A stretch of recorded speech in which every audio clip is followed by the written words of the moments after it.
Okay, I think I see the owl is on. It does have to be green.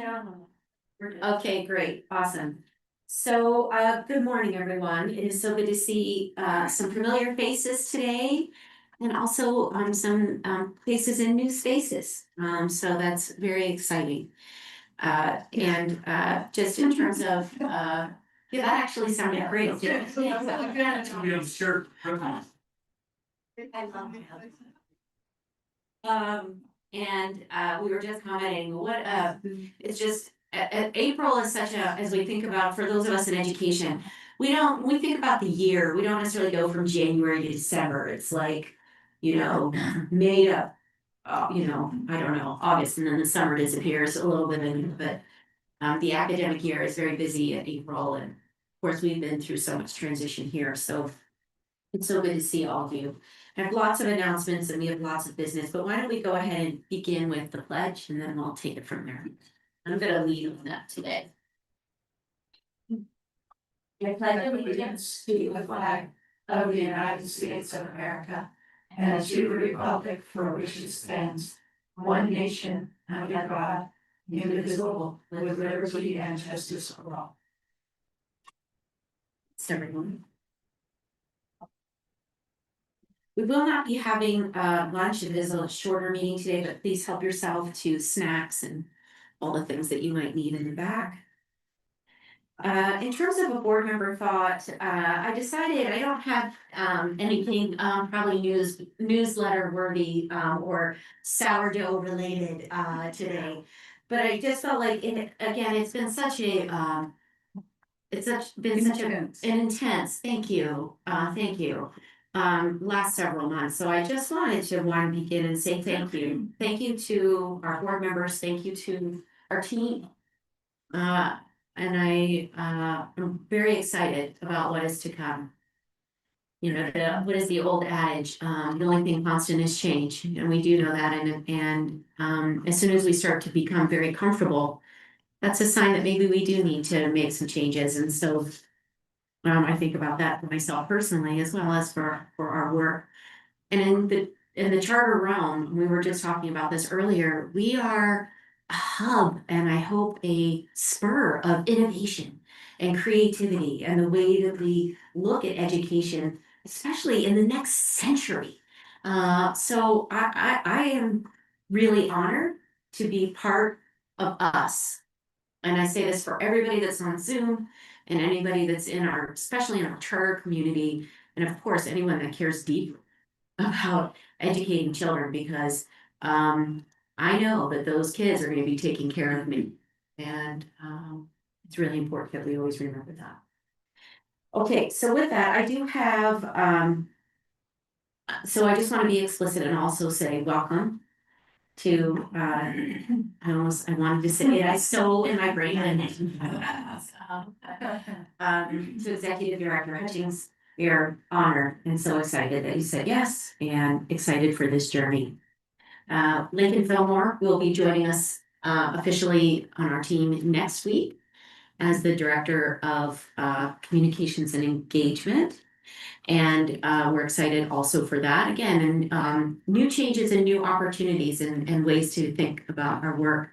I want to also be sure to say thank you to our search committee. Eric isn't here, and also again to the entire board.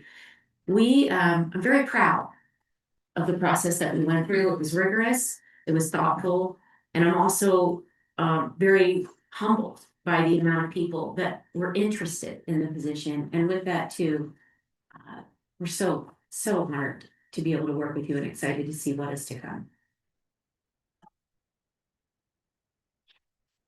Okay, so I've talked kind of high level about our strategic plan. This has been something that's been on our agenda for several months. After this past legislative session, and of course the transition of our executive director, we are now going to be turning our attention more to our strategic goals, when we'll look forward to sharing those with all of you and doing that work in the next several months. I think that'll be, definitely that is on our radar and very important to finalize, but also think about again, because where are we and what are our priorities? So I think this is I'd like for all of you to really think about that. And what do you envision this to look like in our work for the future? With that, you can see we're missing two board members today. Vice Chair Olson is in Europe. He officially, and I can share this, I think, he officially let us know, feels like, I don't know when it was, probably last month, maybe, I think, probably maybe at the end of, maybe 2 meetings ago. He has been appointed as the lead counsel for the European the Latter-day Saints Church, am I saying, I don't know if the title is correct, so I'm sorry, Vice Chair. But you all know what it's Legal counsel. legal counsel. I just elevated him to a whole nother role. Promoted him. I did, that's what we do. But we're so excited for him, and that's, I think he said he'll be there for 3 years, Yeah. so. He will be leaving us in June will be his last board meeting, and he's actually in Europe right now looking for in Germany is where he's moving to be looking for a place to live. And then Member Bassett is out today, and her term also expires in June. She's served 2 full terms at 4 years each, so she's really been instrumental in our growth over the last few years. So with that, we also have another seat available because Executive Director Hutchings was a member of our board up until just 2 weeks ago. So with that, we are looking for 3 seats. Now, I'm hoping that there's lots of you that are listening, and then also that you'll watch later, and to my fellow board members. Of these 3 seats, one is appointed or is the recommendation to the governor comes from USBE. The second appointment comes from an association representing charter schools, and the person needs to have experience in leading a charter school or building, being part of that startup phase of a charter school. So notice that particular appointment has 2 pieces because it's the recommendation comes from the associations, and it's somebody that has that expertise. The third seat is the recommendation, I believe, comes from us. We were talking about that the other day. And it is somebody that has expertise in innovation in education. Now, the first seat that we are looking to fill, and this, we're moving quickly on this just because of the timing, is Executive Director Hutchings' seat. So if you are interested, or board members, if you have names of folks that you think would be a fit for any of these seats, because we are working hand in hand with our partners to ensure that we have lots of opportunities to work together and collaboratively about how we fill the seats. So if you would like to submit your name, you are welcome to email. You can email me, and then I was also I would like to put this out to the board if somebody would also like to work with me in helping fill these seats. And I don't want to voluntold anyone. I did think about a few of you, especially my legislative committee counterparts. If you'd be willing to help me, because I think those are instrumental as we're working with those pieces of the work that we do as a legislative committee with our associations, with USBE, potentially with our legislature, and who might be somebody that I was mentioning earlier that is an innovator on the state level, that is Utah future forward, that voice could be really powerful on the education side of the work that we're doing. So I'd like to lean in to our committee. It could be something that we could work on the off season. Would that be something that you bet. Okay, great. Thank you both so much. Yeah. Do you see how Yeah. that? Can I have a Oh, yeah, question please, go about ahead. this? So,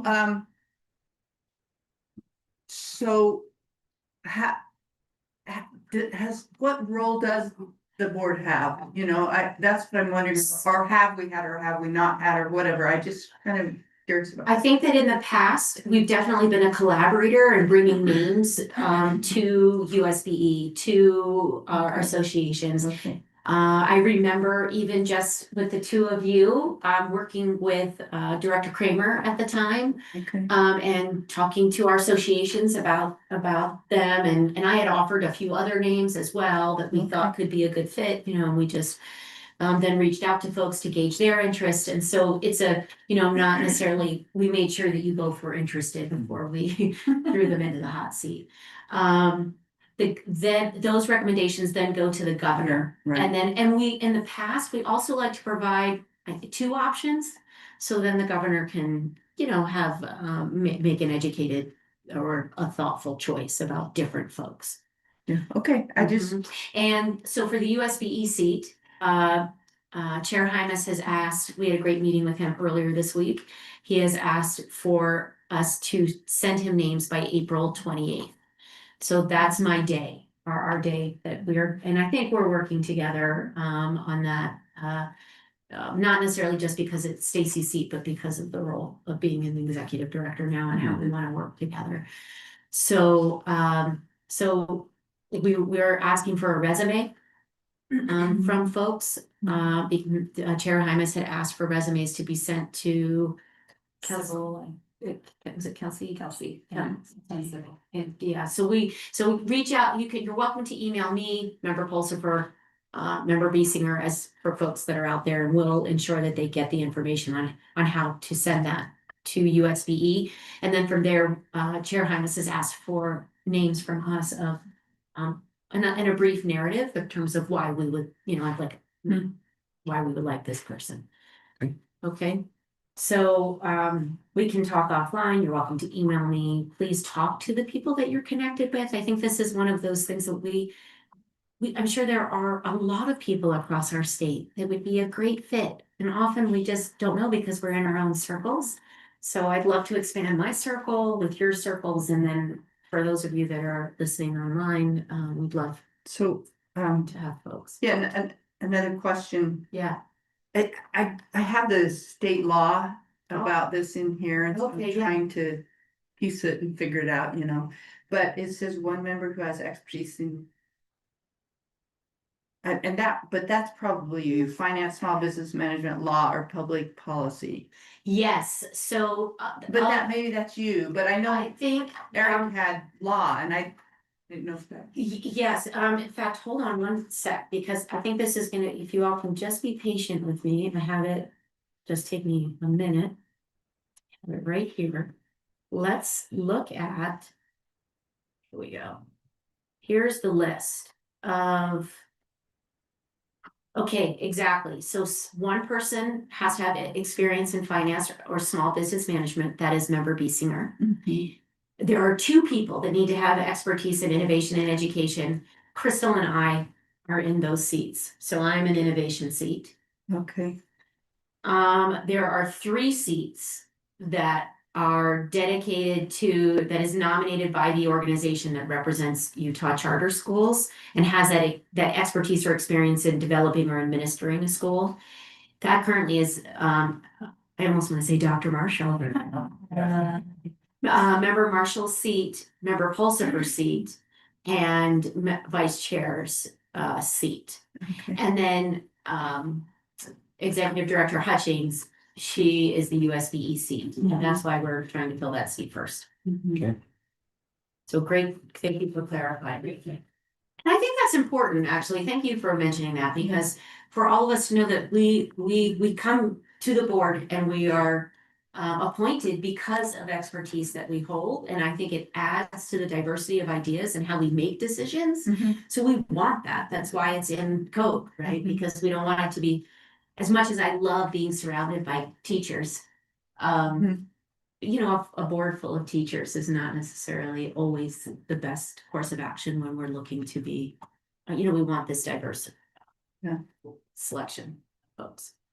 Yeah. So as that plays out, so Crystal's position would have been the innovation spot. Yes, exactly. And then yours and I remember Whole Suites was the charter days. Mine was yours. Yes, and he's the charter association. Just the one, okay. Just It's the nice that we have three different. kinds of Exactly. seats, so that as we look at different candidates that we think would be great additions to this board. Right, we forgot can my put name them tag.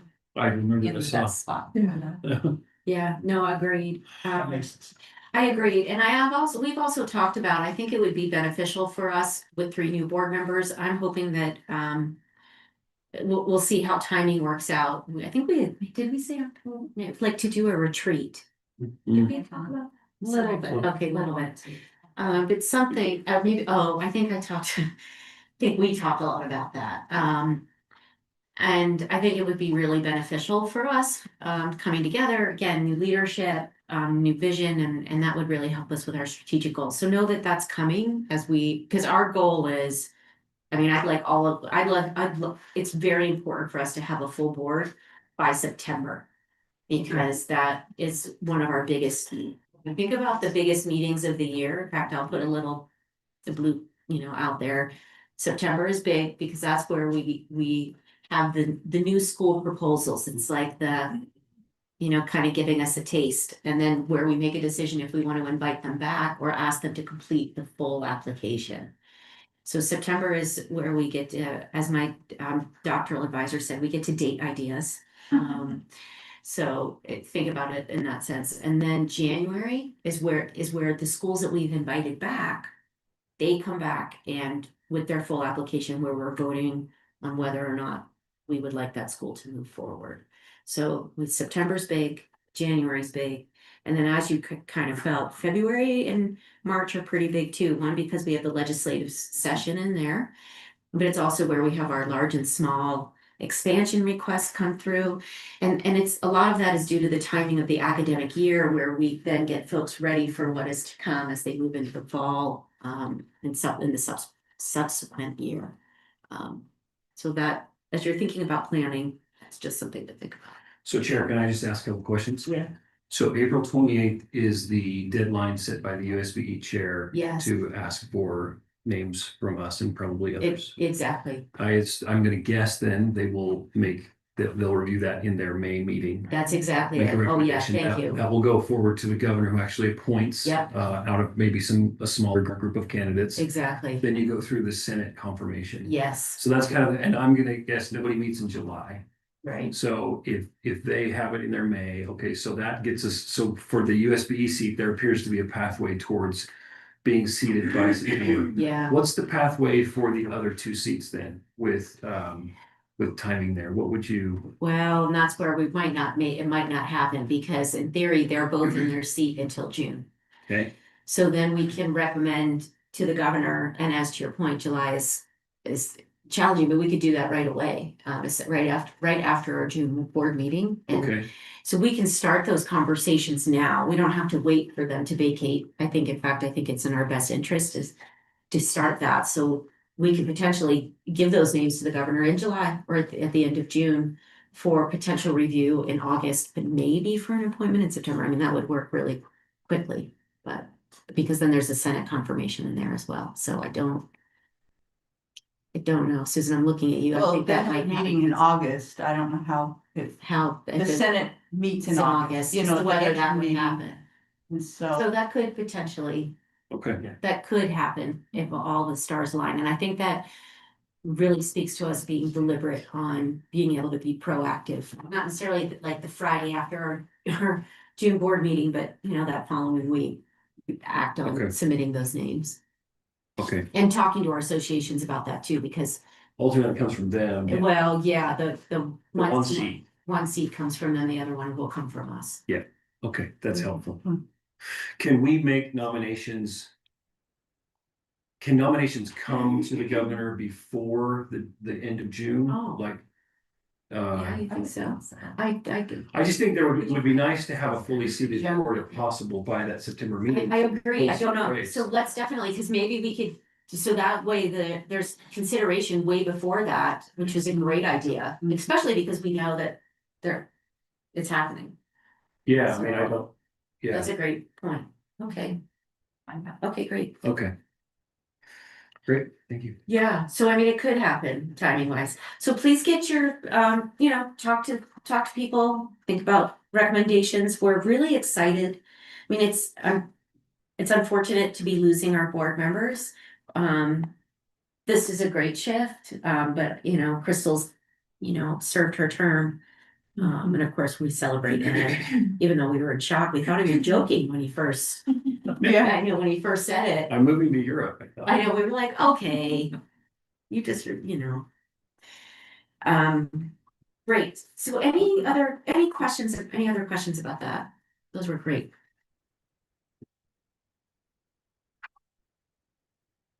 Okay, awesome. I don't think there's any public comment. I don't see anything on the sheet today.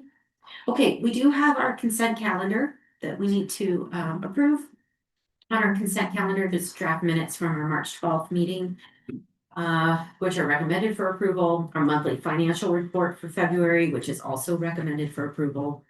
Our online hybrid program amendment application has been posted for 30 days, public comment, and it didn't receive any comments. So that is also recommended for approval. And just to remind you all, we took a look at that a couple of months ago, and then so I feel we're excited about that. And then also the fiscal year 27 startup grant, the startup and implementation grant amounts are recommended for approval. Chair, Yes.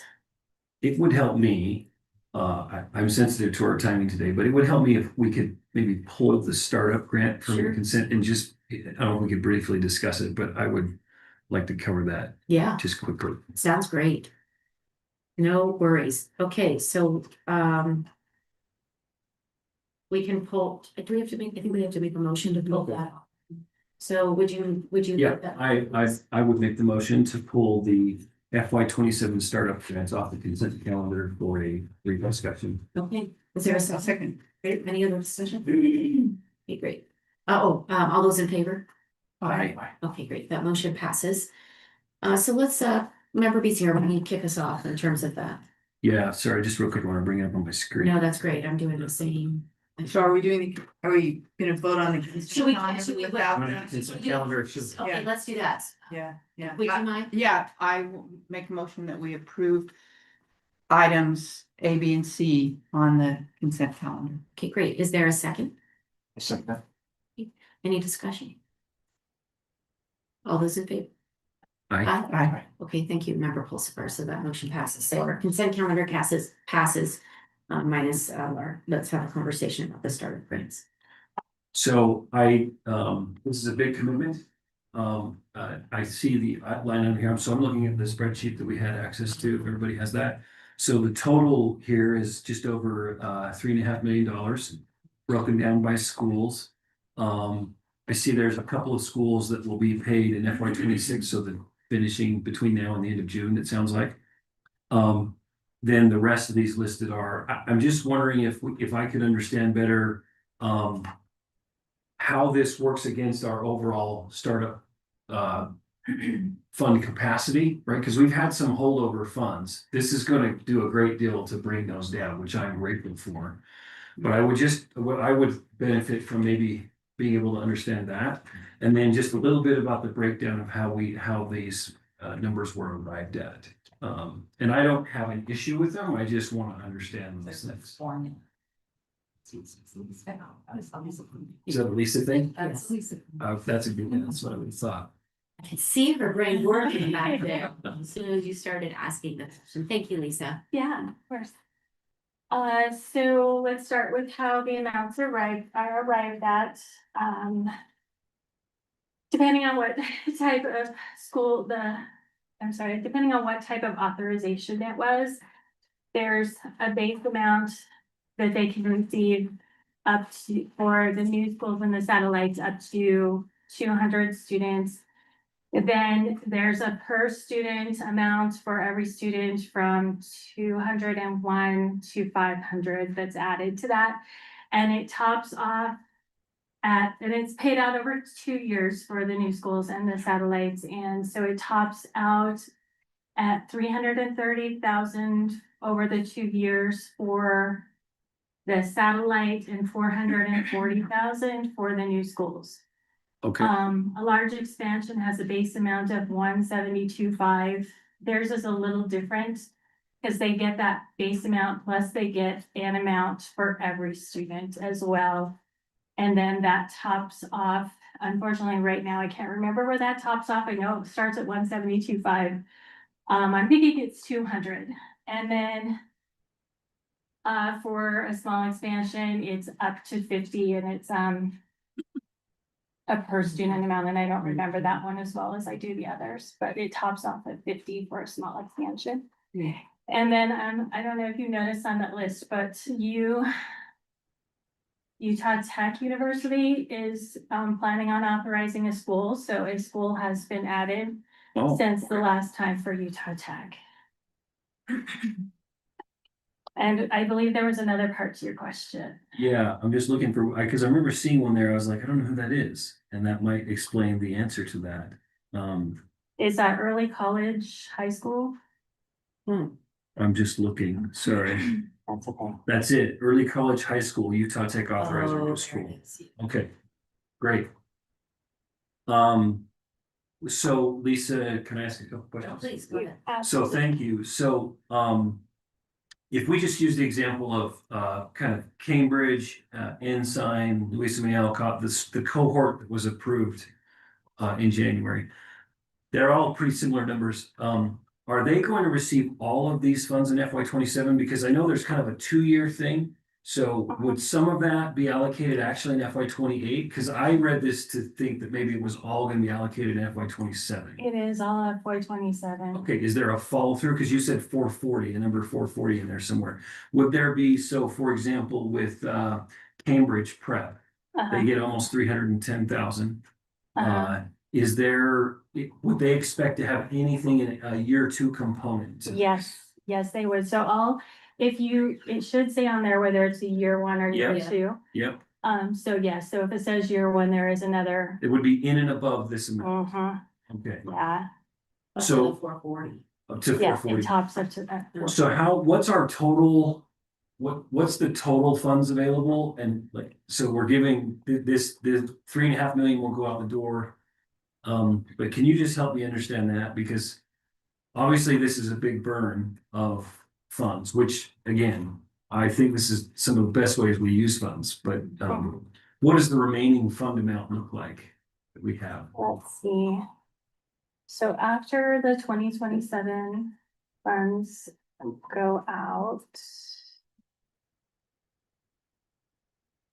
I do have a spreadsheet. Take your time. I know you're Yeah. just like live producing here. All right. So we have the 332 from, or I'm sorry.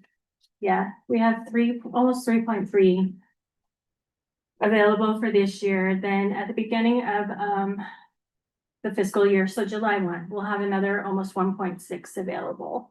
Okay, that will come in new. Uh-huh, Okay, yep. So we'll find a, I did have a spreadsheet that I had better information. If you could just give me a minute. No, you- I was not ready. I know we've had some holdover funds, right? Yes, that is And- that 3.2, I believe I said. Yeah.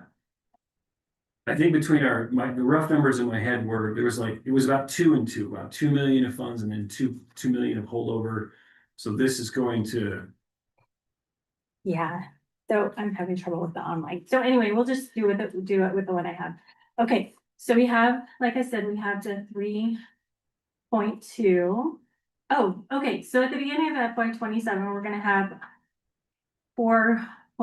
almost 4.8 million. okay, and can you break that down? I don't know if you have it, but some of that's still holdover. Yeah, so 3.2 is our holdover, then we get another 1.6, which brings us to start, and that's after we paid out the 86,000 that's left over for the small expansions from this year. Yep, Okay, so that brings us to almost 4.8 to start FY 27 with. Then we have all these large ones going out that amount to 3.7. So at the end of 2027, without any other authorizations, Yep. we would have just over 1 million. okay.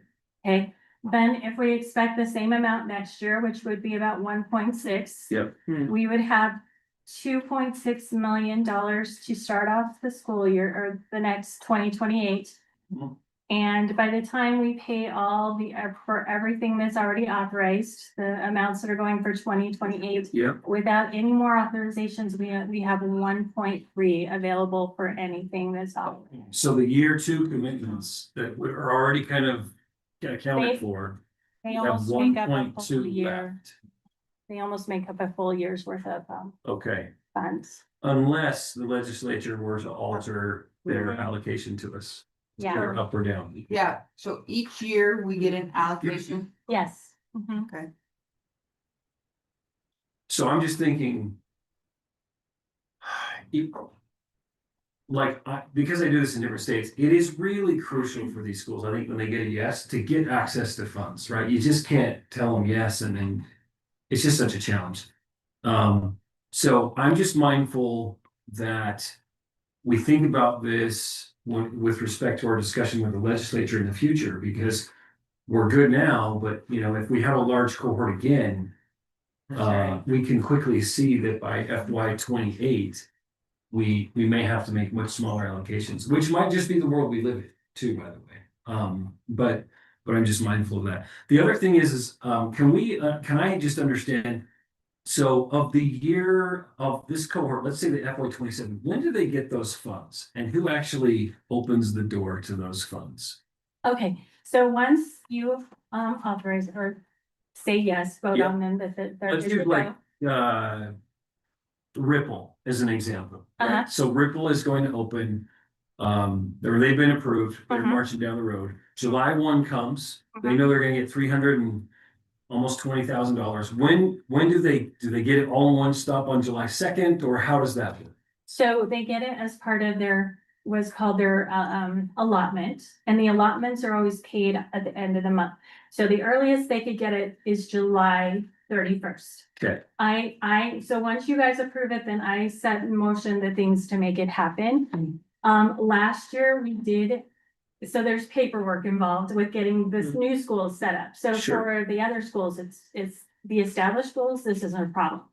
I can get it to them usually in July or August, but it would be the last day of the month, right? So, so if they don't get it on July 31st, they know they won't get it till August 31st. exactly, yes. Okay, Yeah. that's helpful. And last year, unfortunately, the new schools, they had to wait till September because the state changed the way they did their vendors without any Okay. notice. But that's kind of a I mean, one-off it didn't thing. Get to me, so we had some issues getting them open, but I always try and make sure that I get with USBE and ask them about any changes. Sometimes they let me know, sometimes because they're not aware either.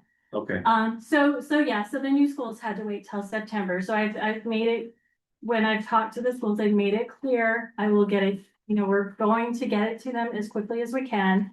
At the beginning of the school year, but I keep telling them it's gonna be early in the year, just in case we run into a hiccup. But I'm actually been working on the paperwork. I talked with Betty, we needed to make sure that the charter agreements are in place so we can get the new school number, and then once we have the new school number, we can get the other paperwork. is there something that the board can do to help you be able to start that paperwork early so that you're not so bottlenecked? I would love these schools to get the money by July 31st. I'm sure you would too, as opposed to August. So is there something that we can collectively do so that you can start that track in a timely manner, or how would that look? So for me, basically, I just need to know that the charter agreements are signed. And as soon as I'm aware that they're all good to go, then I can go ahead and get the paperwork. So that's, for me, that's that starting point is the signature, of the fully executed charter agreement. And are there any of the schools on this list where the agreements are not in place yet? It looks like they are already. Okay, Is that a yeah. great question? We had a couple we weren't Okay, sure so of. all of yesterday, these but are it in seems like we're place. good. Yep. Okay, good. Okay, Yeah. so you have what you need to start this even now, so that you're Yep. not dying in July. Yep. Okay, all So right, that's helpful. I did one other question. Uh-huh. Does this money, it's appropriated by the legislature? Does it go to USBE and then to us or straight to us? So all of our money goes to USB. Okay. And then they Yeah, But is there anything USBE needs to do? Is there any discretion they have, or is it truly just? We approve and you Yeah, I put just- things on and then it goes. I need to get the paperwork and as soon as I get I mean, they have some approvals they go through too, but as long as I get the paperwork out within a reasonable time in the month, they're usually really good about getting it. You know, sometimes, like I said, it's usually when we have a hiccup, it's with a new school. Yeah. But, of the other schools, the satellites, the expansions, their money shouldn't be a problem at all. Okay. I'm just mindful, particularly of the new schools, because they They need it, yeah. really they need put it. much of you. Usually, this is really their lifeline, Yeah, so. Okay, Is the hiccup a product of just getting the new school identified number and just getting set up as a specific entity? Is that typically where the hiccup comes? so what I've had in the past, I had, like, Thrive Point.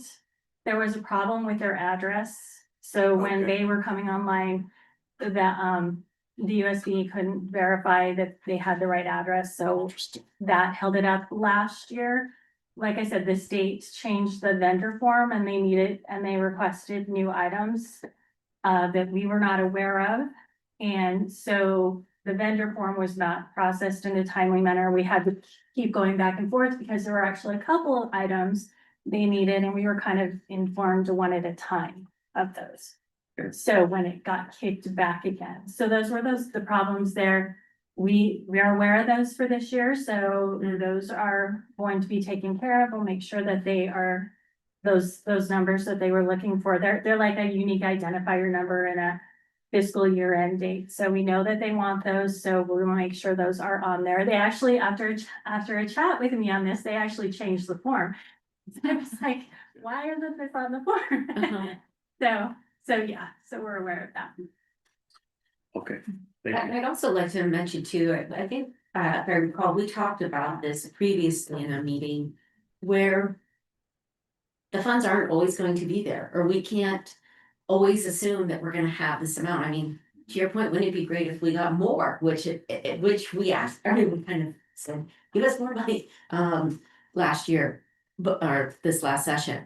So with that, and as we continue to want schools to come to us, innovative ideas to want to flourish, we might have to make choices based on our budgetary constraints or what the fiscal resources that we have access to. So Lisa, this was so helpful and a great reminder for us. I mean, this was a big year for us. The largest amount of schools in since I think my tenure on the board of schools that we've approved. And so I do think this is an important conversation for us to have and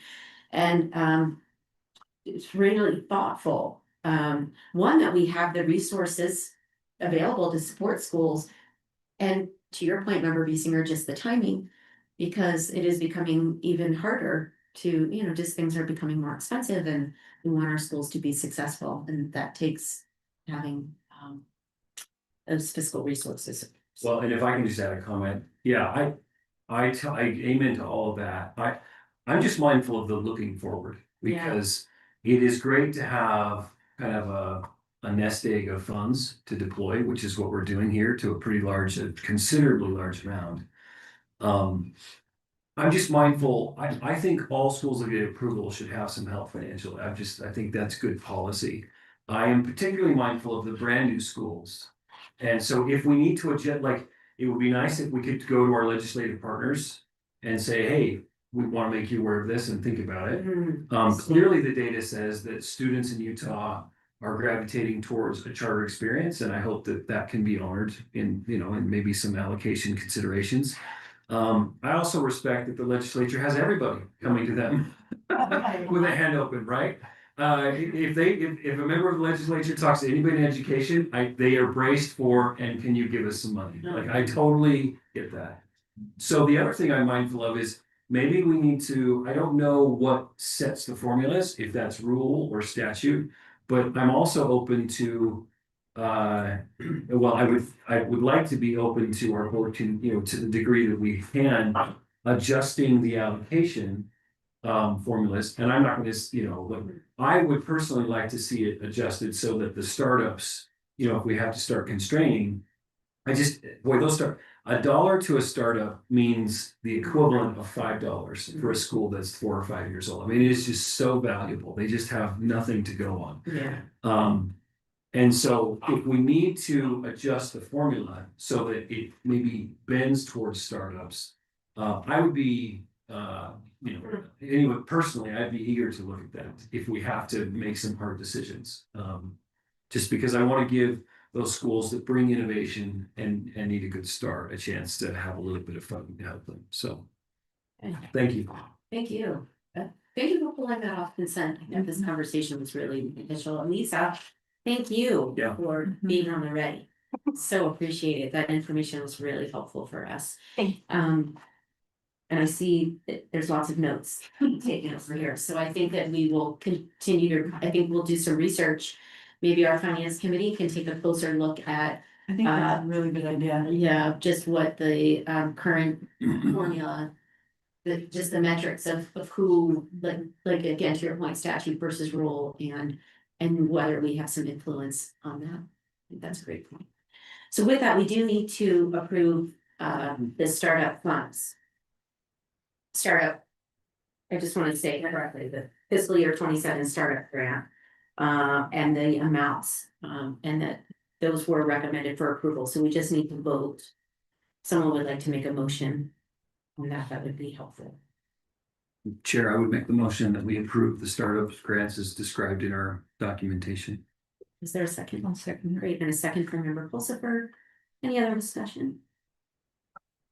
Okay, all those in favor?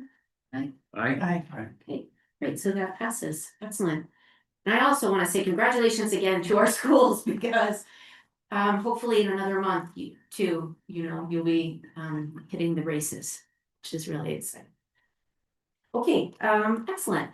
So with that, I'm going to go ahead and pass it over for our executive director report. Okay, thank you so much. I'm excited to be here to report back on now day 4 as the executive director. And it's funny working on this, trying to decide, what do I put here? What do I report on? So this will be a little different, I'm sure, than future reports. But I thought it would be helpful to just give you some updates of some of the things I've been working on in the last few days and some things that are a priority over the next month or so.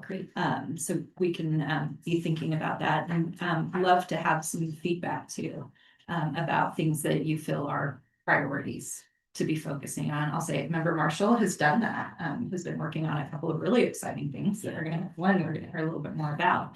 And that's really helpful to me to know what's really important to you. As well, we talked a little bit about strategic planning going forward.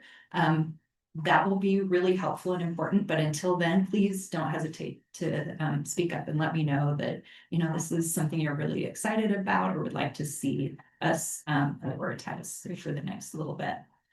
So next slide just kind of shows you some of the Even looking at some different, just some of the different areas I'm gonna touch on really quick. We'll go first, SESB team. So I've been working, I think the last few days have been really exciting to get to know. You can go to the next. Thank you. With the team here, which has been awesome, and it's been great to get to know them a little better and look forward to working with them to look and see, what they do, the great work that they do, and how I can support the work that they do for SESB and for our charter schools. So basically, I've been having a daily meeting with Marie, which has been really, really helpful. We had a team meeting virtually on Tuesday, which was fun to start to interact with the great staff that we have here. Yesterday, I met with Director Fillmore, and we talked about some priorities. So when he gets started next week, he can hit the ground running, and he's ready to do that. We're scheduling, Andrea is helping me schedule some one-on-ones with staff early next week. So I have a chance to talk to each of them individually about the work that they do and the support that they need. And we're going to, on the 21st, have a team get together. So face-to-face, we can do a little team building, get to know each other a little bit more that way. I'm looking forward to that. Those things are always fun. And just to reiterate that we're going to continue doing the work to strengthen the operations that was started by Dr. Kramer. And has been a lot of work put into that and an investment by SCSB to do that. And we're going to continue working on that because there's some great value there. Next slide, we'll look at some different stakeholders working on scheduling some introduction meetings. There's a lot longer list than this, but just to give you a flavor, definitely are making the rounds to introduce myself and Director Fillmore to the great people that we're going to be working with. And particularly USBE, working with Superintendent Hart to sit down and start working with her.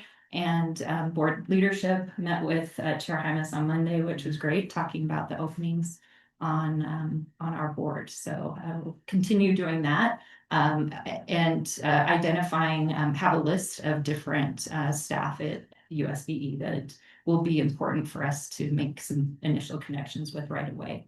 Be doing that. And then as far as the legislature, prioritizing education committee chairs and then identifying key stakeholders there in the legislature. And of course, continue to build our relationships with the associations, which is so important to us. Next, we have schools. We actually tomorrow are going to be going and doing a comprehensive review at Itinerus. I look forward to experiencing that. So I get to learn how that works and looking at our visits for first-year charters before the end of the school year. And we really want to get out and visit as many charter schools as we can and get to know them, get to understand their model, get to feel the great enthusiasm that you usually find when you visit these schools. And though in understanding where we are in the school year, it is assessment time and end of year time. And so we don't want to, step in at a very busy and actually exciting time for schools. And so we'll be focusing on the next couple of months on attending graduations and end of year celebrations that different schools have. Just kind of use those opportunities to introduce ourselves and get to know some of our schools. And then in the fall, we'll have a schedule of really getting out and meeting the different directors and being on the different campuses. Also with the Charter Association, we have on Monday, the Utah Association of Public Charter Schools has a member meeting that we've been invited to introduce ourselves. So looking forward to that. And just to let you know, board members and SCSB staff, I did put in an application, a proposal to present, yay, at their conference, with the idea being two things will be the focus of that presentation. One, for directors and board members of our charter schools to come and get to know us, for us to be there to introduce the idea. Board members, introduce yourselves and your backgrounds and your priorities, and also get to know our great team here and understand who to go to for what. And then the second objective will be to ask them, what do you appreciate that CSB does for you? And what are some other ways that we can support you? And really start that dialogue at that great conference with them. Then strategic planning is on the next slide. And we've already talked about this quite a bit, but they're important. So we're going to keep talking about it. We do have those board openings, and there will be some leadership change with Member Olson departing. And so those are things to keep in mind. And we've also talked about creating a strategic planning committee to kind of start the work and lay the foundation of how we want to do our strategic planning. That will kind of get the process going and give a framework to that planning, and then which will culminate with somewhat of a retreat, we hope, in early fall, so that we really have time together to identify what our strategic plan is and what our priorities are moving forward.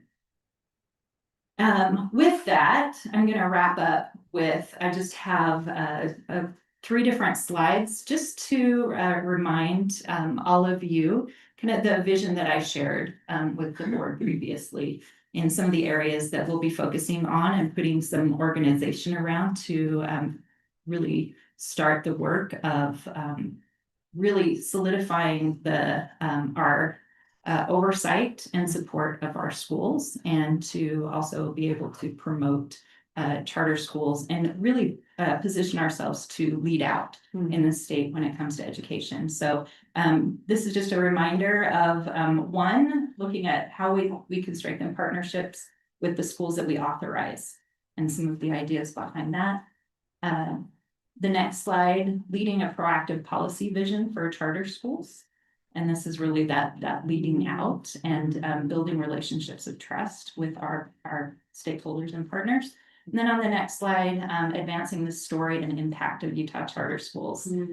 This is, for me, just a really exciting opportunity to get to see the wonderful, innovative approaches that our charter schools are having and understanding their successes, so we can really play a strong role in promoting them to our stakeholders and understanding their strengths, and also an opportunity to reach out and see how we can support them better. And then just to wrap up, in the last slide coming up, just a few things that are coming up that include board members. We do have the charter conference in Grand Rapids. I'm not sure who all is going. Are you going? I'm going. So hopefully in the next meeting, we'll come back and report all the wonderful things that we've learned from other charter schools around the country. We do have our Q3 finance report to USBE coming up, so we'll be planning that. I'll be working with the finance committee to get that ready. And we are putting together a list of graduations and provide that to board members, so we can hopefully cover as many of those amazing celebrations as we can with our charter schools. I'm looking forward to that. Again, a shout out for the board openings that we've talked about and are really important to the board, and things that we want to do with the strategic planning of how we're moving forward. And I just want to say again, please let me know what your priorities are, because we do have a few months until we'll probably get to the actual creation of a solid strategic plan. So if there are things that you have a burning desire to see really put high on the list that we can start working on now, we definitely want to make sure that we honor the board's priorities. So, and with that, if you have any questions, love to answer any questions. You guys, I nothing's Just as kind of a side note, it's in this, last night on the news, I saw I don't know, maybe it was a thing I saw online, but anyways, yesterday I was talking about, it was a little, a thing that talked about innovation grants that come from, well, I think Wells Fargo Bank, but it's through the Step Up for Teachers. oh, And it, from Abby Cox's initiative, yeah. and it's talking about these, and that right now the teachers can apply, and it's a teacher that applies and all of this, and so you might be familiar. But the thought that came to me is, do our schools know about this, and are they Right. able to do it? And I think it's a fantastic way, and if some of our schools do get those, I would love to follow that, and be part of something we could share, so. I love great that sense of the stories. Yeah, I thought oh, I wonder, we should ask and see if we can make sure they're aware, because it's now they have to do it. Yeah, I think we recently got an email about that. Did we? So, yeah, Okay, so and maybe they already know, I just we'll make wanted sure to they make do. sure that they know and that they're actively Oh, yeah, I think. participating in this. Yeah, Great. yeah, Member Pulsford, do you have anything else? just thank you. I love what you're doing, and it makes me excited. It's exciting. Mhm. Yeah. I'm having almost like an out of body experience a little bit. It's very hard for me, I don't know, in December to imagine this moment. Mhm. And I didn't know what it would even look like. Mhm. And very exciting, very exciting. I just have a couple questions or follow-up. So thank you for that list of graduations. I have been asked to speak, to be the keynote at Beehive's graduation. Cool. Yep. So I'm so honored about that. So you can make a note or just know that I'll be there at that one. And then I really appreciate it when the opportunity presents itself to like hit northern Utah. Venture Academy and Promontory is my, like, I just cry through that entire eighth grade bridging or seventy. So thank you for providing that list. That's so helpful. And board members too, I know that it's such a busy time of year, but if you can pinpoint a couple, even just when you think about what's close to your home, that you might be able to attend. I know, remember Biesinger, you were all over the state, I feel like last I year. gave 5 or 6. Yeah, and it was just, I loved, I felt like I'd hear a bing and it was like, you were at another graduation and It's fun. just loving it, you know, and Yeah. so it was just so beautiful, so I so appreciate that. Thank you for the conferences, I do wanna highlight that I think for us to be leading out and be learning from others, we have the opportunity to attend conferences, bring back what we're learning, and again, network with others across the United States. So if scheduling allows itself, I know Andrea, you sent us an email last month, I think, with those dates. I'm busy, as normally, you know, I love attending these conferences because of the learning and the opportunities to connect, and also we become stronger as a team, which then makes us more effective here in this space. So I'm sorry, I'm gonna miss that, and this will be the first time in many years I'm not gonna be presenting at the UAPCS conference, so I'm gonna be in Europe, though, celebrating I think I've mentioned both my kids are graduating this year, so that's maybe I'll run into a vice chair out there, I don't know, I'll be knocking on his door, but anyway, but no, I'm there in spirit, and I would say that the June conference for UAPCS and also for our UCN conference, and it's usually in August, like the first week of August, but both are just fantastic ways for us to be present, supportive, and connect with folks in our charter communities. Try and bookmark those, that would be great. I did also want to mention, in June is normally when we vote for our vice chair and chair seats. The vice chair seat will be becoming available. Something that you said, Executive Director Hutchins, I don't know what it was, but that's I wrote that note down, I think it was maybe filling those vacancies.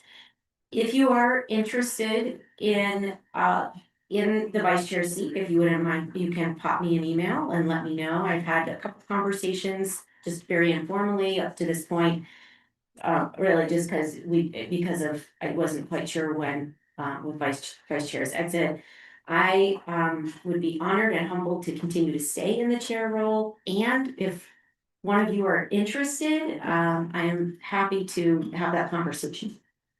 I think for our new board member seats, it probably is my preference for them to just get appointed.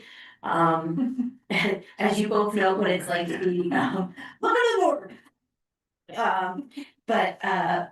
So this is really for us, so I put that out there, and it would, you know, I so appreciate, I say this every month, I'm having the chance to work with all of you and to be in leadership. The vice chair spot, or being in a leadership role on the board definitely is a larger time commitment.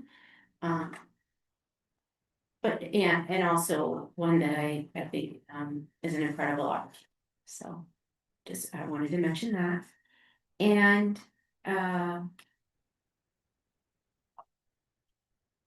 Stacy, the slides are gone. I can't read my, I have it right here. I really like what you said about laboratories of innovation. So I think just really am looking forward to the future and how we can support powerful education practices in schools that are already in existence, and also allow us to think about the future in ways that we've never imagined. It's very exciting. So those are my comments. So thank you. Anyone else have anything that they'd like to ask? Questions for Stacy? Great. Okay, Member Marshall. So exciting about the last couple months, and I know that you had asked to have a few moments, so we wanted to provide you some time. Also to just becoming educated on how we can support this work and what this means for our charter schools. So I've asked Member Marshall to share about the charter school education service centers. And this is this has come out of legislation this past session, so. I'm gonna turn it over to you now.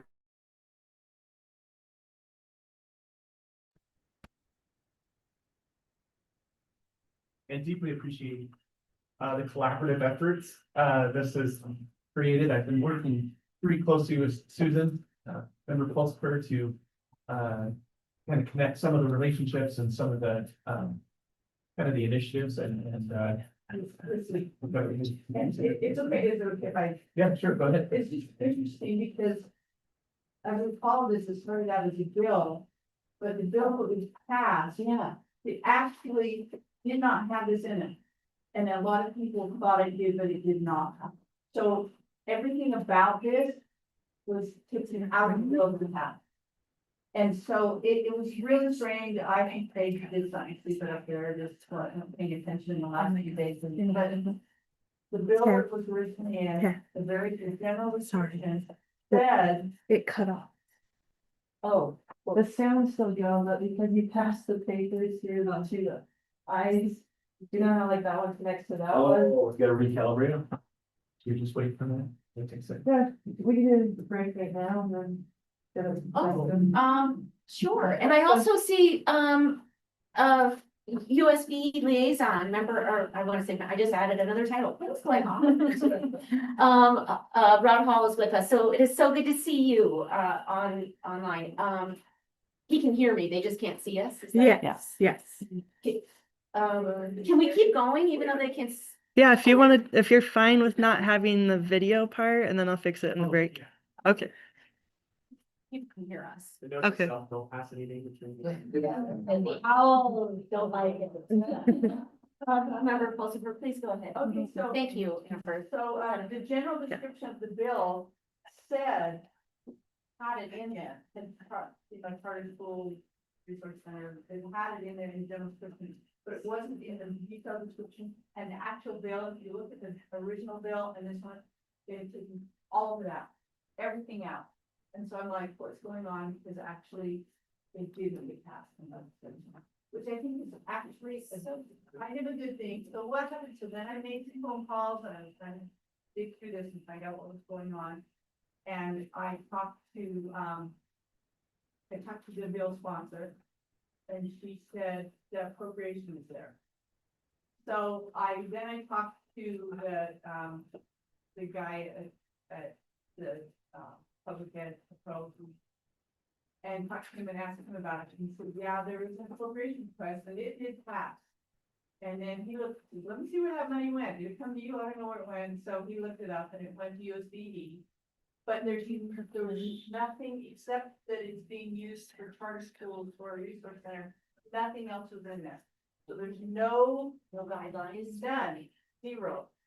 Not in the legislation, it was, that was all out. We got money with no. Kind of, Yeah. I'm not saying a word. Yes, that's what happened.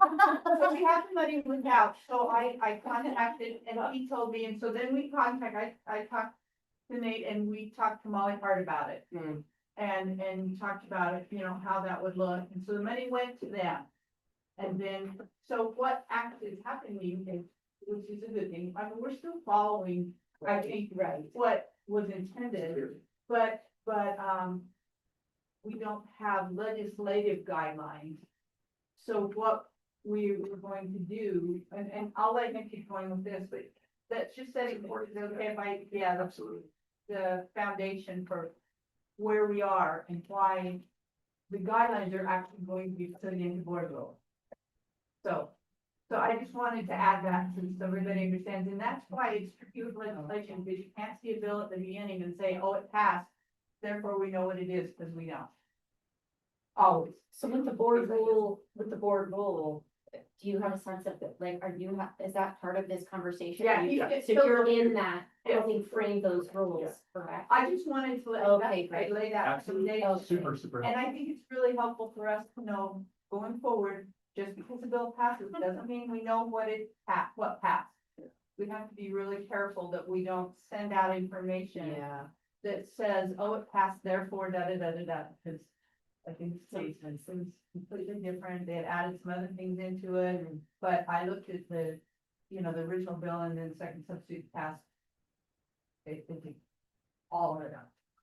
So, anyway. Very, very unique, Yeah. for sure. Hmm. Which gives us a lot of flexibility, Uh-huh. to kind of shape this the way we feel like would be best for charters.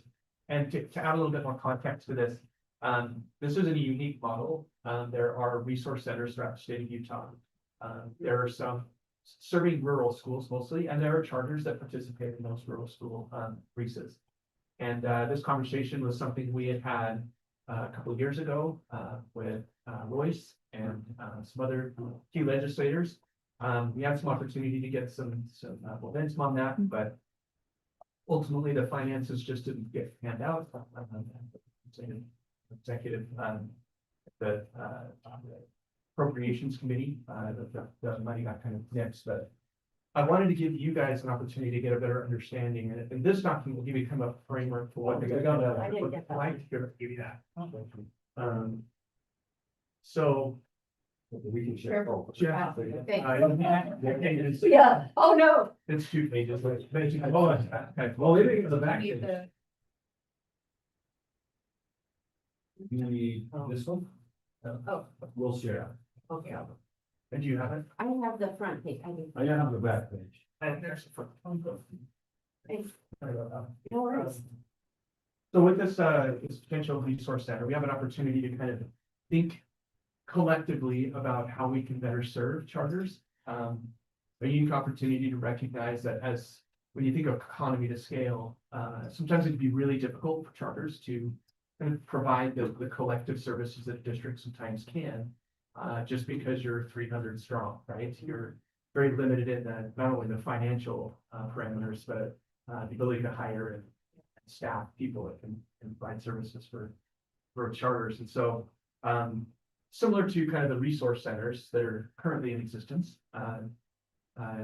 the idea is there's nothing on the Wasatch Front, and then you get up into Davis County and then the county. There's no collective resource opportunity for charters. And the thought or the idea came from, if we could provide kind of a centralized opportunity in those areas to provide something similar to the ones in, rural parts of the state. I think one could make the argument that a small charter kind of exists very similarly to a school that's less in the rural area in terms of the scale. So some of the key functions that have kind of come to the surface of things that potentially could be beneficial are technical assistance, finance, HR, governance, policy writing, some of those kind of things. Professional learning, cohorts of groups coming together, leadership, instruction, school improvement models. Some of the RESAs will have kind of a centralized person that goes around and does training on literacy, like letters is a big component. So that individual would go around to the charters like that. That'd be kind of an example of that. Collaborative networks, especially with business managers, operational supports, those scalable resources, meaning, things, some schools do transportation, and to do that on your own can be, we're kind of, my charter is a little bigger, so we're able to function in that space, but a smaller one, that's really, really hard. So that'd be kind of an example of that. And then just kind of thinking about the growth and performance improvements, sustainability of charters collectively.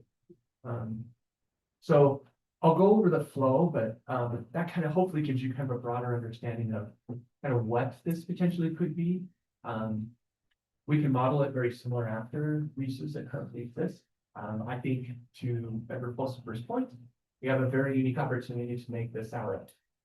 Really get a feel from charters, specifically what is it that they feel like would be beneficial for them, and provide some kind of centralized resources for them.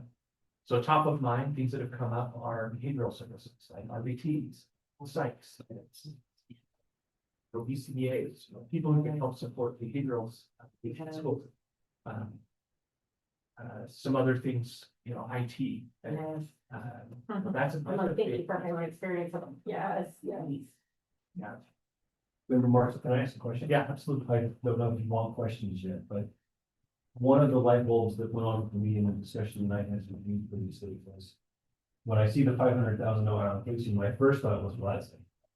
That's what I thought too. However, what I think an expanded view of this is that can provide maybe the core funding for the startup, but the schools that participate in this would actually, again, this is the idea that you get to share those resources, they don't come at you free. Right. But instead of having to fund all of that, schools can kind of, it's like a certificate of participation almost, to where they can, at a much lower cost or FTE equivalent, have access to that because they can share that. Right? That's correct. So, nursing or something.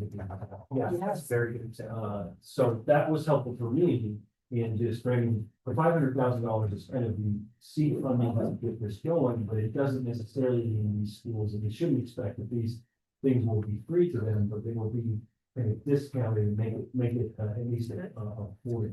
And I think that's a really good way of framing it. And if you can think of it from kind of a generalized perspective, the Reese's that currently exist, that's kind of the model, right? Like they have, and it's the same amount, it's around $500,000 to give them kind of operational support, staffing and some things.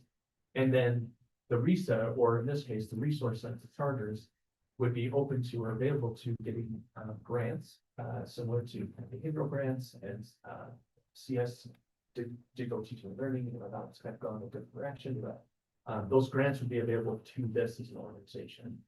And so that would help with the funding, but to your point, there would be kind of a collective, participation fee, so to speak, that would give you kind of a suite of services, and then all at heart too. Yeah, So that's sweet. all part, it could be Yeah. that I have this, in my, I needed in this amount, and so I pay this amount. But I can do for all of it in my school, but if I can do this amount, just what my school needs. One really powerful to the piece to this is collective bargaining. So being able to have, buy, for argument's sake, devices, Yes. computers at, 300 versus 1,000. Yes. Economy of scale really does benefit schools, what's purchasing scale. So that could be a very centralized part of this, where those kind of opportunities for charters. So, this gives kind of a brief overview of what this potentially could look like. We are gonna have a meeting with, I think we're up to like 20+ charters that want to participate on the 30th to better understand what it is that they feel like would be beneficial. Like an info session. Absolutely, yeah. How did they find you? That's what I was, how did they find out? I was gonna ask. So I've worked with, Royce and with Kim Frank to get that information out to charters. And then we just set up a Zoom to just kind of meet and just kind of get a better feel for what the needs are for charters connected. Okay. But It is. health insurance. Yes. And that was, without being tapped into a large network, it was really impacted my ability to hire quality people and compete with Weaver School District, for example, right, where my school was located. I think that I'm so excited about this. I also think we want to be, there will be impacts, just. Guys, the power was off, so I don't know what happened. The easiest. Was almost attacked by an owl once. I really digress. I'll save that story for another time. In the woods. It was very scary. I was on a trail run with a friend and it did not, anyway. So remember, Marshall, I'm very excited about this. But my point being, I think we want to be mindful about the impacts. Even just on other, I mean, not that it, but just other organizations within the state that potentially are offering services or and how we're reaching all of our schools to let them know that they have this choice. I think this is really exciting and I could see schools really wanting, but I just, I know that, yeah, because there's gonna be some overlap in some of these services. And if there's a way to better advertise outside of, going to UAPCS and UCM to get the word out, the more the merrier, obviously. I guess we have to it's at 1:00. We have a Zoom. I'm an in-person person. Yeah. I'm invited, right? Yeah. And I'll send invites for. I don't know our parameters, Amy, faces over our social. These are like to the, for example, the Wells Fargo grant, Yeah. this meeting. I wonder if we can just be a little bit more active socially on social media, just to, again, because it gets our voice out there. People are seeing that we're sending these messages, and I mean, we're a part of this. It's not like this is us, but we are, we are part of this. And that's very much what I think. I would like, as we put this together, I would love for us to be involved in every way appropriate and helpful. Agreed. And part of it, I mean, the intention, the reason for this really is to save money. I mean, that's the bottom line. And anything that we can do that we wouldn't have to pay somebody else to do, we should, you know, so as we go through this, I would love to think about where the our school board can fit in to help meet those needs and those goals and so on. Yeah. And kind of to that point, if you look at the kind of the flow that Member Pulsper kind of talked a little bit about, the USBE ultimately is the holder of the funds. So it's $500,000. I think it would make sense for us to kind of think about what role we want to play in supporting this RESA or resource center.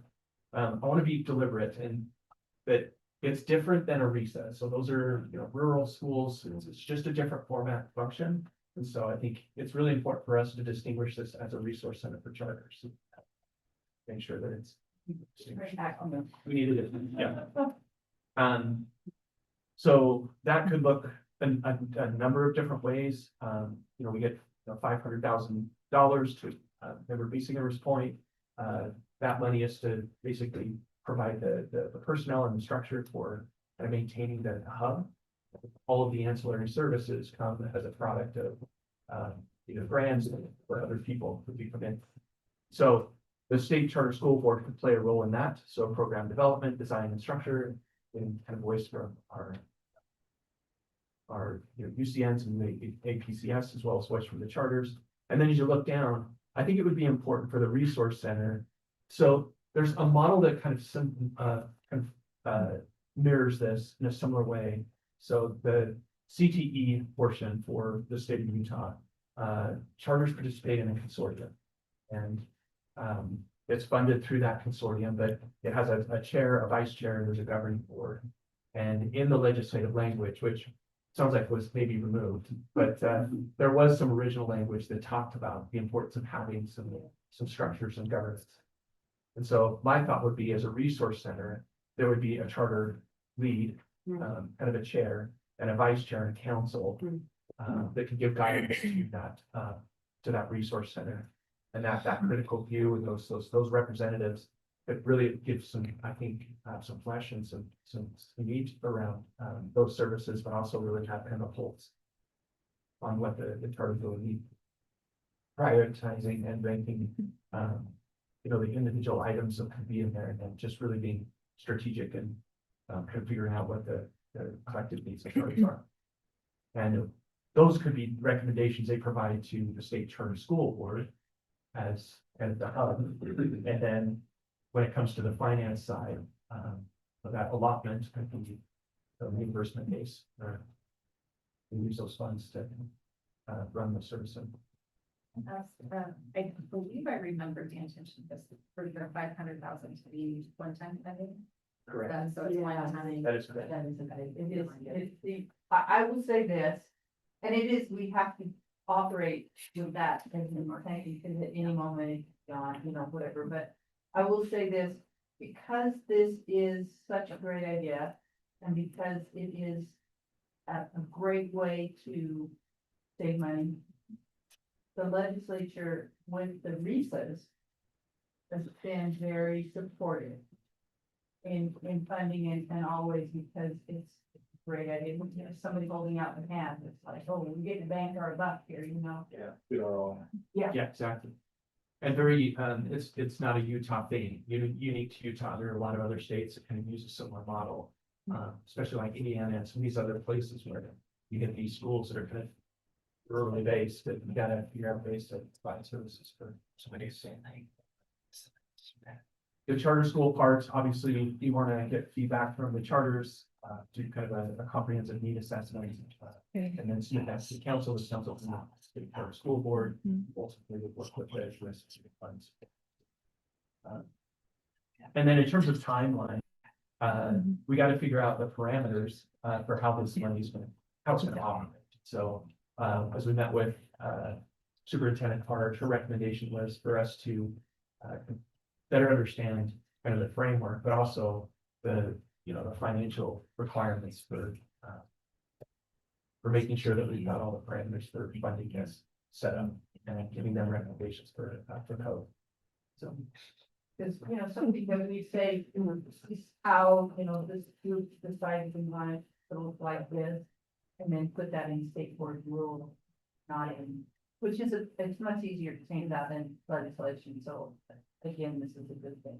And what's unique, I guess, is a lot of times those are already done for you, and so you're just kind of building it out. Your board rule is based off of the, legislative bill and bill code. And this doesn't have a lot of that on that, so we get to create that from what we come up with. And go to. Just go to the opposite. Can you put this in code? So you guys see there is a committee, and remember, Pulsifer, I remember, Marshall, I'm just not sure, like, well, how can we best support this moving forward? In terms of the planning and implementation committee or work, would you like, I think it's important to have representation from our board. You're also, you're spearheading this as kind of the innovation leader and on this. Just based on the email exchange, I saw some other names of folks. How do you envision this moving forward? How can we support that? And board member presence, what would you like? I think that meeting on the 30th will be critical, not just to better understand the needs of charters, but also like form and function and structure, right? So, of those charters, are there individuals who would feel comfortable serving on the committee or that organizational governance board, if you want to call it that? And then maybe hopefully identifying some key individuals who could serve as the chair, vice chair. Okay, perfect. Could you send us that link for the link directly, Yeah. just to all of us on the board? That would be helpful. I was gonna say, I'm just trying to imagine this moving forward. I don't know if it's appropriate to create a committee, another committee that would basically have 2 or 3 members of the state church school board on that, and I can think of a couple folks that I was would. This probably should have, certainly should have some input from, our executive director and maybe serve on that. I don't know, it's a committee or something, but this has the potential to kind of, I think it's almost designed to become this full-time thing. Yeah. And I'm just trying to, Director. how the state church school board could interact to support that. I don't know. But yeah, I'm excited about potentially. I think once we have kind of that structure, or at least the organizational components for the research center and the council, I think the next piece would be really better understanding the key components, maybe the core components we want to focus on. And I think that's, and this is where I would need some guidance and help, is then giving some guidance on what would that legislative language look like or design. What parts of it need to be in code? Yes. And Yes. which don't. We don't want more in code That's than right. needs to be, but I think it's important to have some, so for the future of it. If we have some, we'll have to figure that out. I could see this naturally fitting within the state charter school board as an opportunity to grow and develop and be innovative in terms of how we serve charters, and Yeah. seems like a natural place for it to live. And How we serve charter. I was just gonna say, with a lot of the conversation that has been taking place in terms of what do we do, I think that adds to it. I'm thrilled. Thrilled from my past experience as a charter school director, how much I'm craved, wanted something like this, it's almost like, I think, it's almost like it's elevating like the den, like even just I wanted to be part of something that I could tap into like a district. But also the other piece to Susan's, member Paul's first point, it does save money. And you're building communities, and networks, which to me is like, that's what it's about. Because often as a charter school, director or in a charter school space, you often feel very isolated because you're a district of one. So I think that this really helps, us be deliberate in building those networks in the community. So. Standing ovation for me. I was just gonna say, I agree. I'm excited. and when I'm teaching, you know, so I used to do an activity called standing notes. And we would do this at the beginning, so, at the beginning of every class. How many of you have had a standing ovation in your life? Any of you? It's great, it's great, yes, it feels amazing, right? It feels amazing in that moment, and I think everybody deserves what I call a standing O. And so, and then my classes, I would always start class and say, all right, everybody, what's happened the last week? And for future teachers, it was maybe just they needed dinner. Maybe they were able to get out to a walk or finish an assignment. For some of them, it was like the first time they taught a lesson and the kids actually responded, you know? And so I'd like us to practice that. So we're gonna stand up and we're gonna give Nate. All right, do it. I said.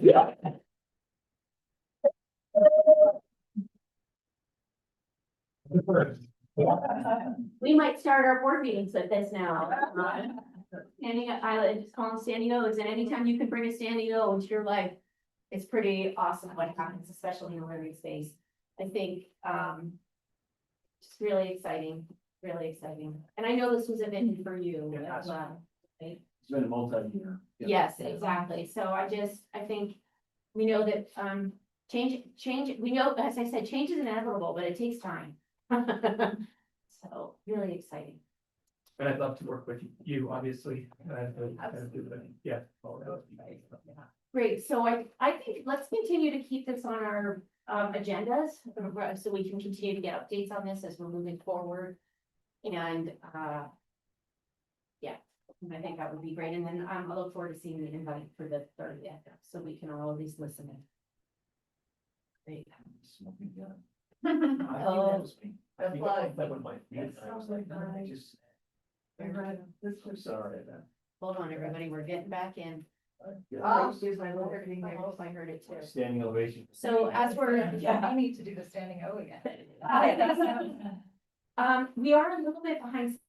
Just the next piece on our agenda was committee reports. We just wanted to provide some time. We weren't sure if we had any reports that we wanted to share.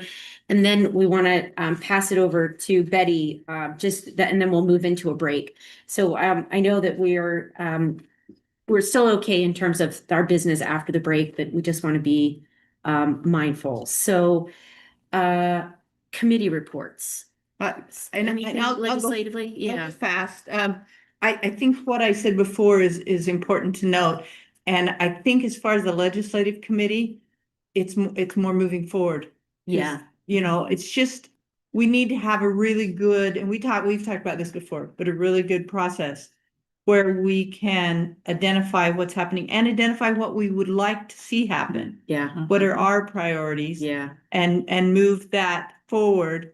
And then once again, it'll be great having Director, Fillmore here to help with this, but watching that move forward, and also at the moment, my example, I think is really appropriate for, we have to watch it in a different way. Yes. So like I said, that one came out and we were all saying, oh, it passed, and Right. it did, but it wasn't what we thought it was. Exactly. So we need to be really careful with that. So I think it's time to start, and we can put that on a future agenda items, like what do we want to have happen and what do we want our priorities and so on. So That could be in our next committee Mhm. meeting with Director Fillmore and Mhm. starting to frame that out, and then in relation to our strategic goals that we'd Mhm. like to see happen. Yeah. Great. I can take finance real quick and be Okay. brief. So, now that we have our executive director in the seat, I think it would be good in the next month to kind of meet, because I think that's important. You want to have that on your radar. Absolutely. I want to give a shout out to Lisa, and then she's probably not the only one, but she has kept the train moving down the track. We should give her a standing We ovation. should. She's really, I think, just moved the water here.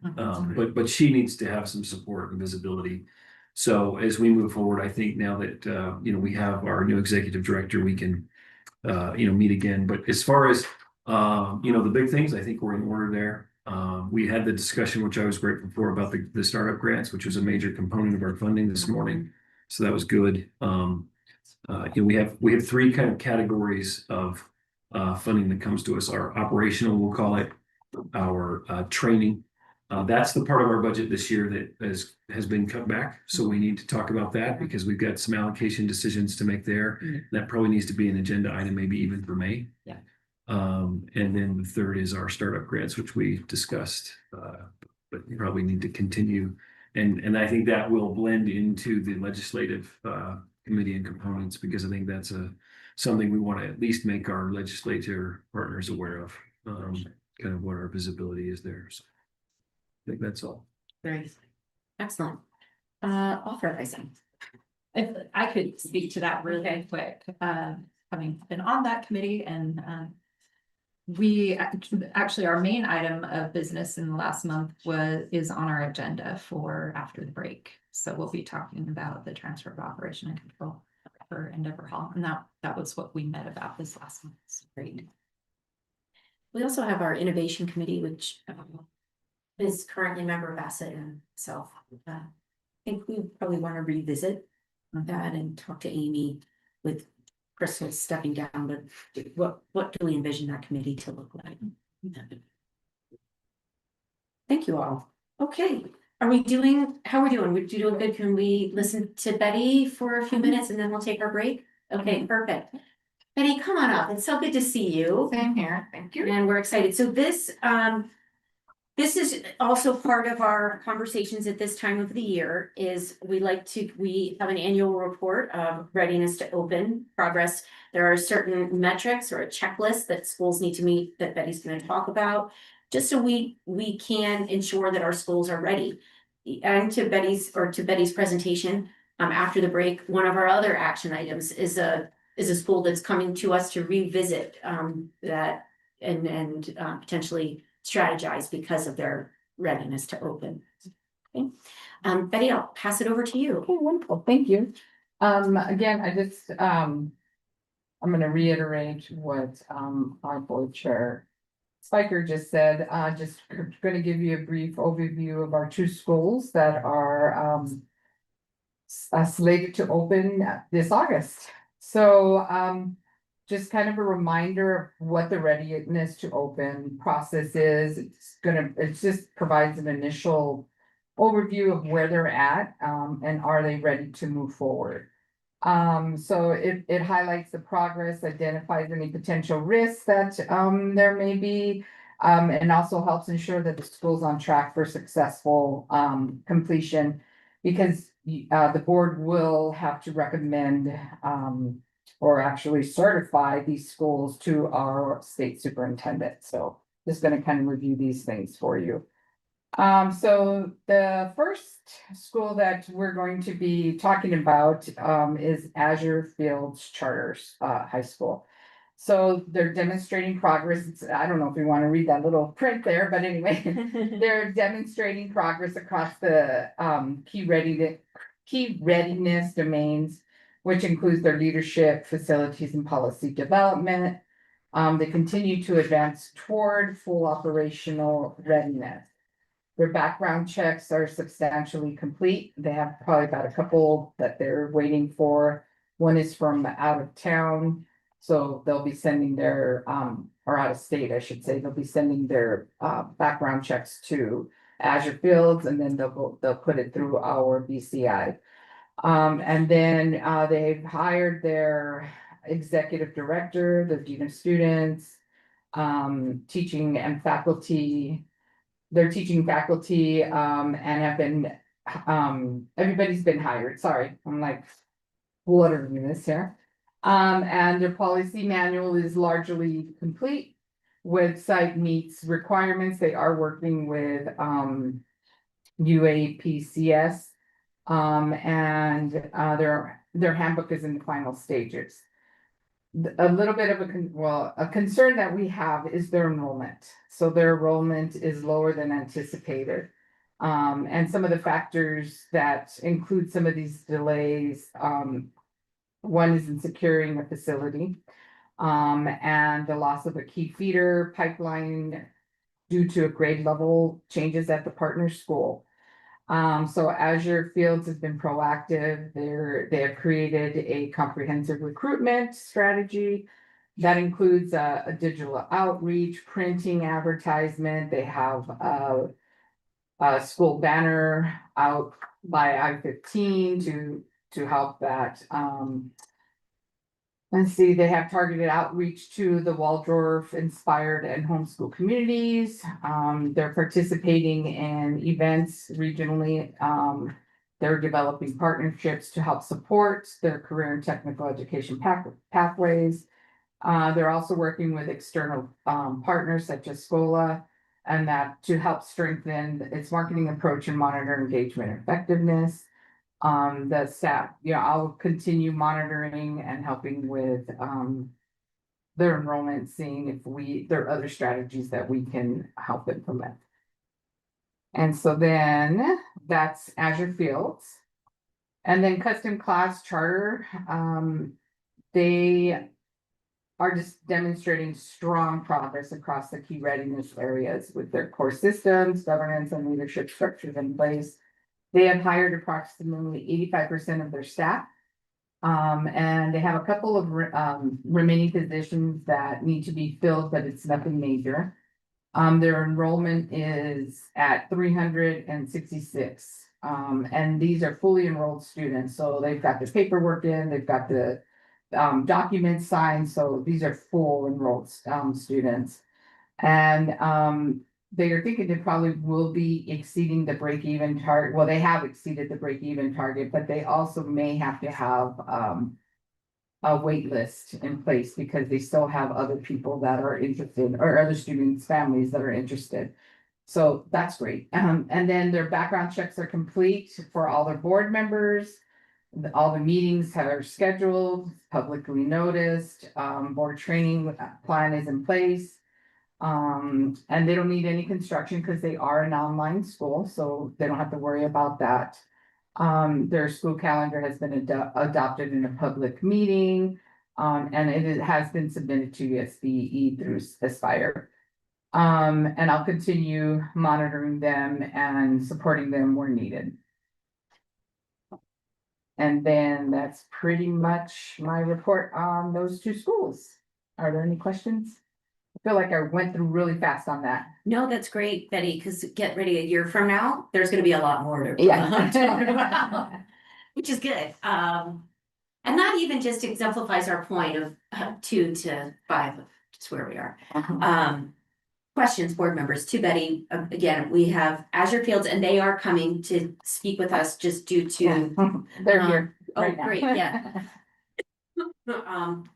We'll be hearing from them shortly, and then Custom Class. Mhm. Yes. Okay. All right. Well, thank you. Thank you, Betty. And if I also can just provide some context, this is really important for us because if there are, again, as we heard, we're going to be hearing from Azure Fields in a minute, are there ways that we can support our schools so that they are ready to open? As we know, this is challenging from the point that we vote yes to when kids walk through the door on the first day. There's a lot that takes place, and in order for that school to open successfully and really have a successful first year.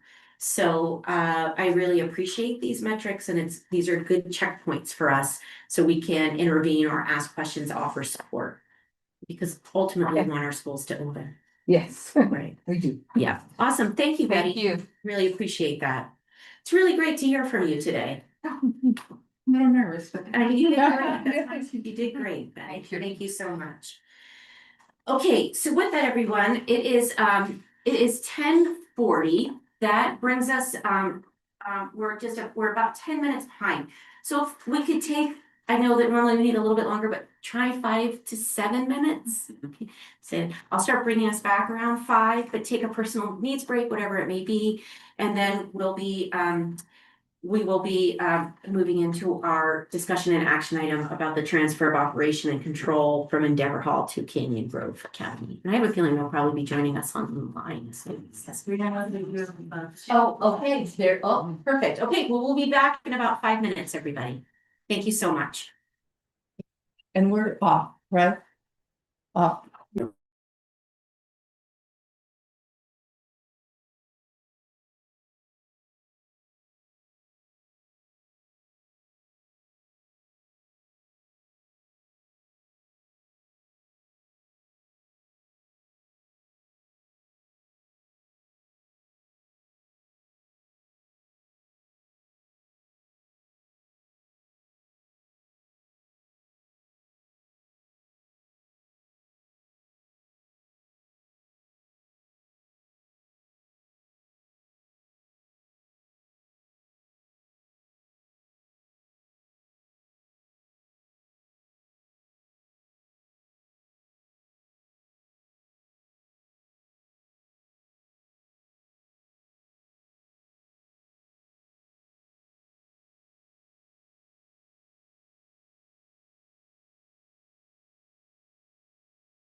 My sister graduated from high school. Goal is to end on time today, about noon.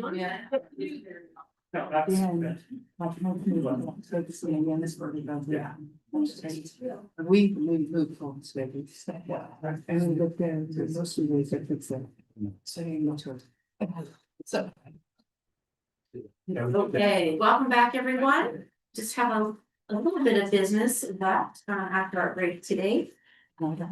So we do have a discussion and action item. And there's a conversation and action item around the transfer of operation and control of a charter. We've had this has taken place here before. You were brave with those wasabi. Movies. I wanted a bag and I get a can. That's the largest snack I've ever seen. No. So thank you.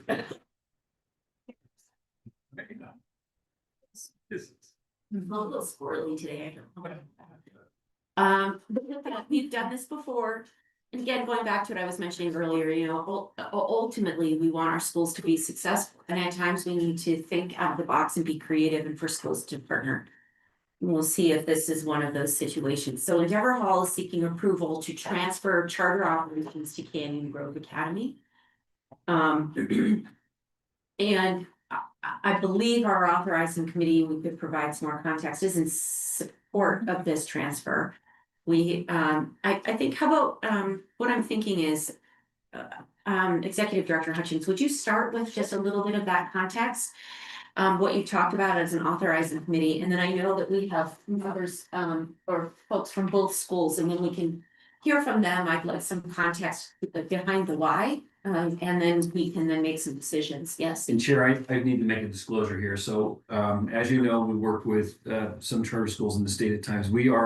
My firm Roundtable is engaged with Canyon Grove. And this is one of the things that we're advising them on. So I think it's appropriate that I disclose that conflict and abstain from voting on this. I am happy to speak. My business partner here, Monty Harvey, is here to speak kind of, I think, with the roundtable hat on, so I'll defer to him. But if there's any things of fact, not any opinion or conjecture, but any things of fact, I'm happy to speak briefly to those. But I think largely Monty he'll take that on as, you know, as good or more effective than I would. But I want to make that disclosure about this item. Okay, thank you for that disclosure. With that means we have 3 board members. Which means then we don't have quorum in order to vote. True. We only have 6 board members then. Oh, So that's a quorum. then that is true. We're at 6, yeah. That's true. We're at 6 right now. Thank you for that. Okay, because we were at 7 up until just a few weeks ago. I feel less bad. Perfect. Me too. Well, I don't feel bad, but I'm glad we can still move forward. Okay, excellent. Great. So I'll turn it over to you. That would be great. Great. As part of the authorizing committee back when I was member of Hutchins, we met and looked at actually a couple of waivers. And then we also looked at this proposal to transfer operation.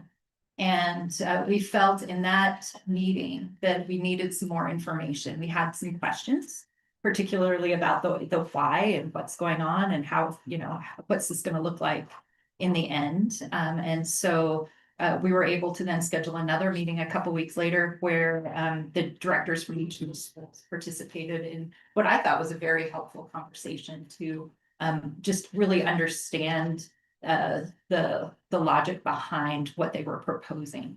And at the end of that meeting, we felt that we were ready to have it move forward to the full board.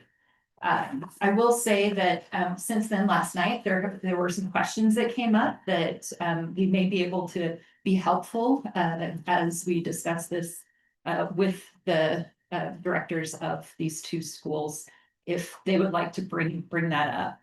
But like I said, we did spend some extra time. We actually talked to the directors and worked through some clarification and felt good about recommending it for a vote for the full board. Great. Thank you so much. So for folks on Zoom, why don't we, sometimes it's a little bit easier when you're in front of us because we can see you, but we'd like for you could unmute and introduce yourself. why don't we start with Endeavor Hall? And folks from Endeavor Hall and looks like Simon, you've just unmuted, so that's great. We'd love to hear from you again, the why, and we'll start with you and then we can hear from Canyon Grove. Yeah, hi, Simon Robin. I'm the director at Endeavor Hall. This is my 10th year at the school and 8th year as the director. I apologize for not being there in person at spring break and kind of life just didn't No happen. worries. I lost my razor as well, and so yeah, you know, we Endeavor Hall is an incredible school with wonderful community, wonderful staff, students who work hard. And and I think that perhaps the word grinding it out is an appropriate word. We've really been grinding it out. We've done amazing things with literacy and with the bottom 25% of our students in terms of growth. And I sort of consider us like the little mom and pop grocery store and fighting the giants of the big grocery stores out there. And it's becoming increasingly, I would say, challenging to do so without additional support. And I think that's kind of where we're at. We have too many good things going at our school. And this is where Canyon Grove and Kim and this proposal comes from, and that's kind of where we're at today. I don't know if there's anything more specific you want to hear from me, but that's kind of where we're at. Trying to, I think somebody said a little earlier, we're trying to preserve charter schools and the good that they do, and I believe in what we're doing, and I feel like this is a good opportunity for us to continue that. Thank you, Simon. So would you say that the impetus is this a resource, because of resources and fiscal needs, or is this a shared, and maybe it's both, shared mission, in terms of what's bringing you to want to partner with Canyon Grove, or not just partner, but. Yeah, I mean, I think our mission is focused on writing and in the last few years, the shift sort of early literacy as part of that. And I don't think, I mean, Canyon Grove is an amazing school and is doing great things, but I think our mission is perhaps not exactly the same. But it's definitely about resources, definitely about strength in numbers. And support. Great. Thank you, Simon. Kim, can we hear from you next? Okay. Or I saw Stephen had unmuted. Stephen, did you want to or did you want to? Yes, I was going to suggest that too. Steve Finley, if you want to talk first, I think that would be helpful. Just to add to Right. what Simon said, I'm the business manager for Endeavor Hall. We've had, I believe it's 2 district elementary schools closed down that are nearby in the last three in the last couple of years.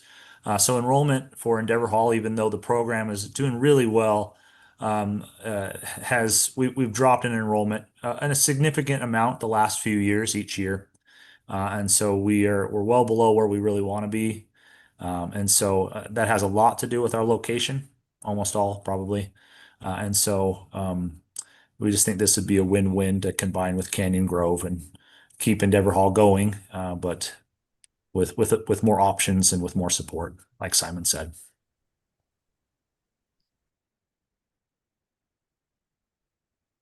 Thanks. Thank you, Stephen. Kim, would you like to jump in? Yeah, happy to.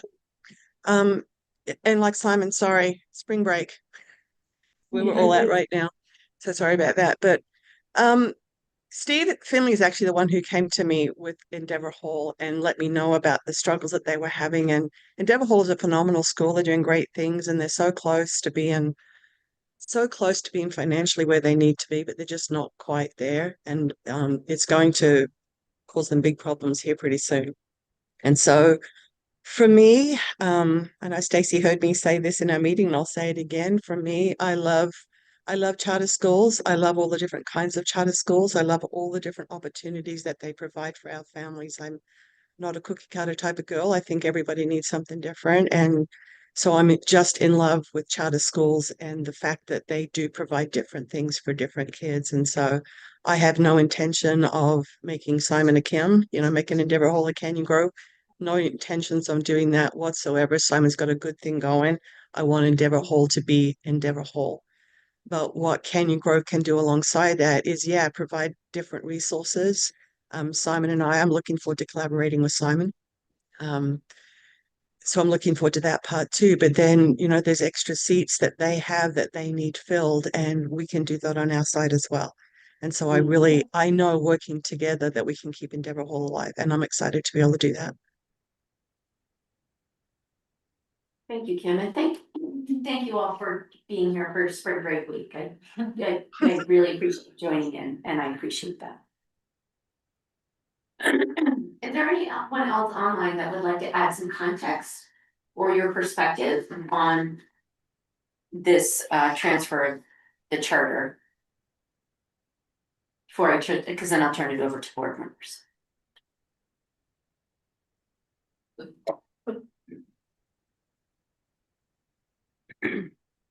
I recently revisited the research on wait time. And it's 5 to 7 seconds. On average, we wait 1 to 2 seconds for our students or someone to respond. 5 to 7 seconds, it feels like 10 minutes sometimes. Not that nobody needs to unmute, but I'm just saying I was trying to give that. Yeah. Board members, questions, clarifications, anything else that you would like to add, Executive Director? Yeah, I just wanted to add one thing that came from our committee meeting that I think may be a question in your minds as far as Endeavour Hall's continued enrollment number. Is I believe, and you can confirm this for me, part of the plan is for Endeavour Hall to move to West Jordan. And that could be a move that will help with the enrollment challenges. Is that accurate? Yeah, that is accurate.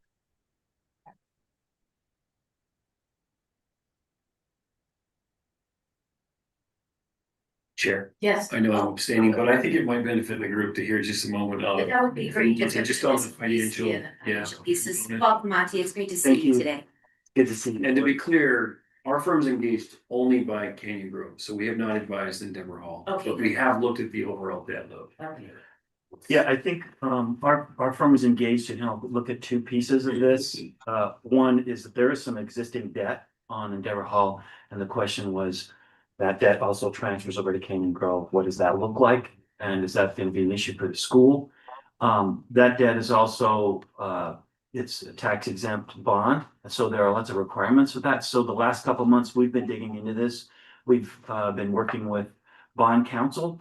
And so we found a path forward, and there's actually lots of good options for these two to make this move. So as far as like the debt burden right now, the school, Canyon Grove, since that's who hired us, they're running at about 13.5% debt burden. And we anticipate when they in the next couple of years, if they didn't do this merger, they're going to be up to close to 17. So our goal, our job was to look and say, all right, if we added Endeavour Hall debt under that, what would that look like? And if there were no students that came back from Endeavour Hall after the move, that's kind of a worst case scenario, right? Then we'd still be only up into that 20% range. But the most likely scenario really takes us right back down to that 15-16% debt burden, which as you know is it's what an investment grade charter school should look like. So everything from our side looks really good, and our job is just to make sure that the agreements and everything match up with the bonds, that there's no defaults through all this. And we've discovered they actually have some time, so you could approve this surrender, and we have up to 14 months to work out what to do with this total. So that's kind of our report. That's our goal. And I can just add a factual thing onto that. The 14 months comes from, Endeavor Hall issued a tax exempt bond for their building in 2012. They did that at a time where there was kind of a dispensation where a few charter schools issued as a governmental entity, not a 501c3. The tax attorneys a decade plus later are not viewing that the same way. It doesn't mean that deal is bad or was wrong, but it's just kind of the evolution of kind of the legal vantage point. So the analysis was, if a 501c3 takes over that building, can they operate there and not risk the tax exempt status of that debt? So it comes into a private use calculation. That's what bond counsel looked at. So that debt is basically 14 years old now. So if you take, one kind of a 10% rule, that gives them, that's where you get to the 14 months. So if that building, if Canyon Grove were approved to take over and would start paying on that building, that would become a private use, even though it would be a permitted private use, become a private use. So they're essentially starting in July, that would start a 14-month kind of runway to where that building would have to be sold. And it is being contemplated that building will be sold. And there are indications that the sale of that building will completely pay off that debt. I probably shouldn't comment on that because that's one of the reason to go to a private session is to talk about real estate. So I don't want to compromise anything there other than just to make sure the board's informed that has been looked at. So I just share that as a factual component of this.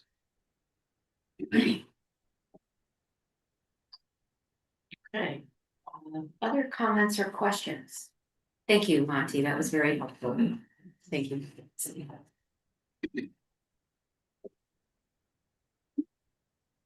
Anything else that folks online would like to add? I'm feeling that you all are in agreement, that you feel like this is going to be positive on both ends and be able to support just again, the Endeavor Hall's work, but also with the support of Canyon Grove. Can I just a procedural or do you, in terms of name, so then does this become a satellite of Canyon Grove? This is just me. I don't know the. It's actually not a satellite. It becomes Canyon Grove, but from our perspective, from Canyon Grove's perspective, I don't wish to change the name Endeavor Hall. I see. So it is it's like the Endeavor Hall campus. Yeah, kind of, yeah. Mm-hmm. Thanks, Kim. I was just putting that together in my brain. How does the school know? I think we all need to put that together in our brain, and I think that's a further conversation for another day, right? Is to, with these charter transfers, what do we do with them and how do we, because we did the first one, and so I can tell you all the bumpiness, and there's been a few that have happened since then. Yeah. So I would love to get together with you, Stacey, putting that out there. Perfect. Start ironing out those pieces, but conversation for another day. Okay. Amber, did you want to mention something? We've done this in the past for some other schools. So basically USBE likes to do like a clean slate. They'll actually like at the back end, you don't realize in the front end, then the back end they'll close the school, create a whole new school with new IDs. That helps. And then they attach it to the new LEA. So that's how they. Okay. Yeah, I was curious about now because like to your point, we've done now a few of these. And I have a feeling, we might just continue to see more of these types of conversations. So I was just curious about the logistics of how that works and keeping track of it. Yes, and then even, and helping support just in the public relations piece and your families and all of that. Okay. Kim, thank you for joining us again on spring break. I just want to say that. Okay, any other questions? So I guess for me, the hope is to have the Endeavor Hall exist in its current location for, sounds like 14 months. Does that sound accurate? Yeah, I think it gives them the option. I do think there will be an effort for them to move to a little bit more south. I think a little more around some younger housetops, but there's a runway there 14 months and I could see them starting next year. in that same location and maybe even doing the whole year there. Just that's to be determined, I think.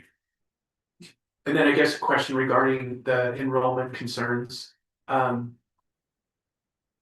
Kim, as you kind of think about how to best support, Endeavor Hall, what are your thoughts around the enrollment and the challenges that are there? Well, I think one of the wonderful things we have going with Canyon Grove right now is we don't have an enrollment issue.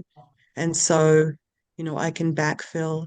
Simon has 625 seats and he's currently using 217 of them.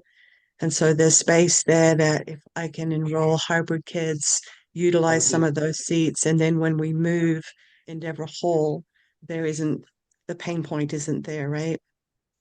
That makes sense. Yeah. Great. So in a way, it opens up an opportunity for you to add additional seats. And that would be obviously earmarked for Endeavor Hall. Yes. That makes sense. Yeah. Okay, great. Would either of you like to make a motion? I'll make a motion. Okay. For how to phrase this, but. Transfer of operation. Yes, control of the. Endeavor Hall to Canyon Grove Academy. I'll second. Okay, excellent. Any further discussion?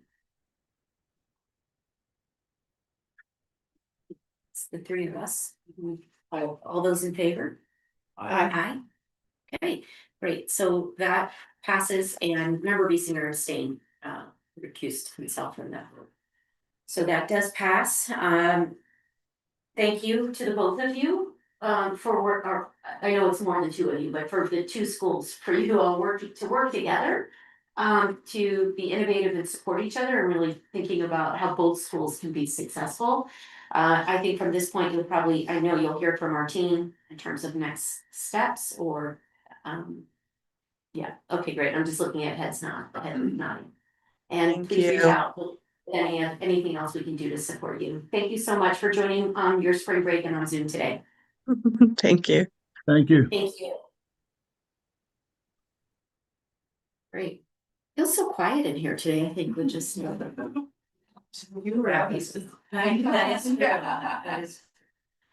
Okay, excellent. So let's go. We'll move on to our next discussion and action item, which is charter amendments from Azure Fields Charter School. If you want to come on up, that would be great.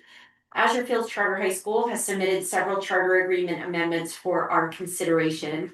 The changes are material and the school is not operational yet. So we actually just saw that school on that spreadsheet of startup funds. So they're coming to us for review, and if you recall to Betty's presentation just a little bit ago, there are some enrollment concerns. And so in terms of that, then triggers this conversation in terms of that readiness to open. So that's why we're here. And then under the understanding that Azure Fields these are recommendations to the charter to change in hopes of meeting those enrollment challenges. And at this point, the school is due to open this fall. August. Exactly. Okay, so that's why this is a paramount conversation and need for us to discuss. Welcome. Would you mind introducing yourself again, and just for presence of the board and everybody online, and then we'd love to hear from you in terms of your ask, and then we can have a discussion from there. Sure. Oh, Could I- yes. Same thing. Oh, okay. Okay, great. So our firm was contracted by Azure Fields to help advise them. We've done that. Our scope has really been narrowed to helping them negotiate a lease with an existing school building, which is underway. But I feel because of that, again, I'm going to choose to abstain. So. Thank you, Member Biesinger. Great. Right. I'm Carol Ann Gregory. I'm the executive director for Azure Fields Charter High School. And so these charter amendments are to kind of help us make sure that we are aligned in the progress that we're making. One of them being a matriculation agreement with one of our feeder schools. Wasatch Charter School is a public Waldorf school. They have a K-8 program that would be able to feed directly into our school. And we have some families that are interested in that. So the articulation agreement will allow them to enroll as though they were previously enrolled in our school as a returning student. And we'll be working with our registrar and their registrar to make sure that that transition is smooth. It is quite a commute for those students. We are working with the group of charter schools with UTA passes and having bus options to get students from those farther locations. We also have a later start time, which allows them more time in the morning to be able to get to our school, both safely in the winter months as well as just generally coming from so far. Another part of the amendments that we're requesting is just to clean up some language in our bylaws that clarifies our board positions and the officers or voting members. So that's, pretty minor, but we wanted to go ahead and get everything together. And then a request to change our location. We originally asked for Alpine School District, and the options for buildings in that target location were cost prohibitive.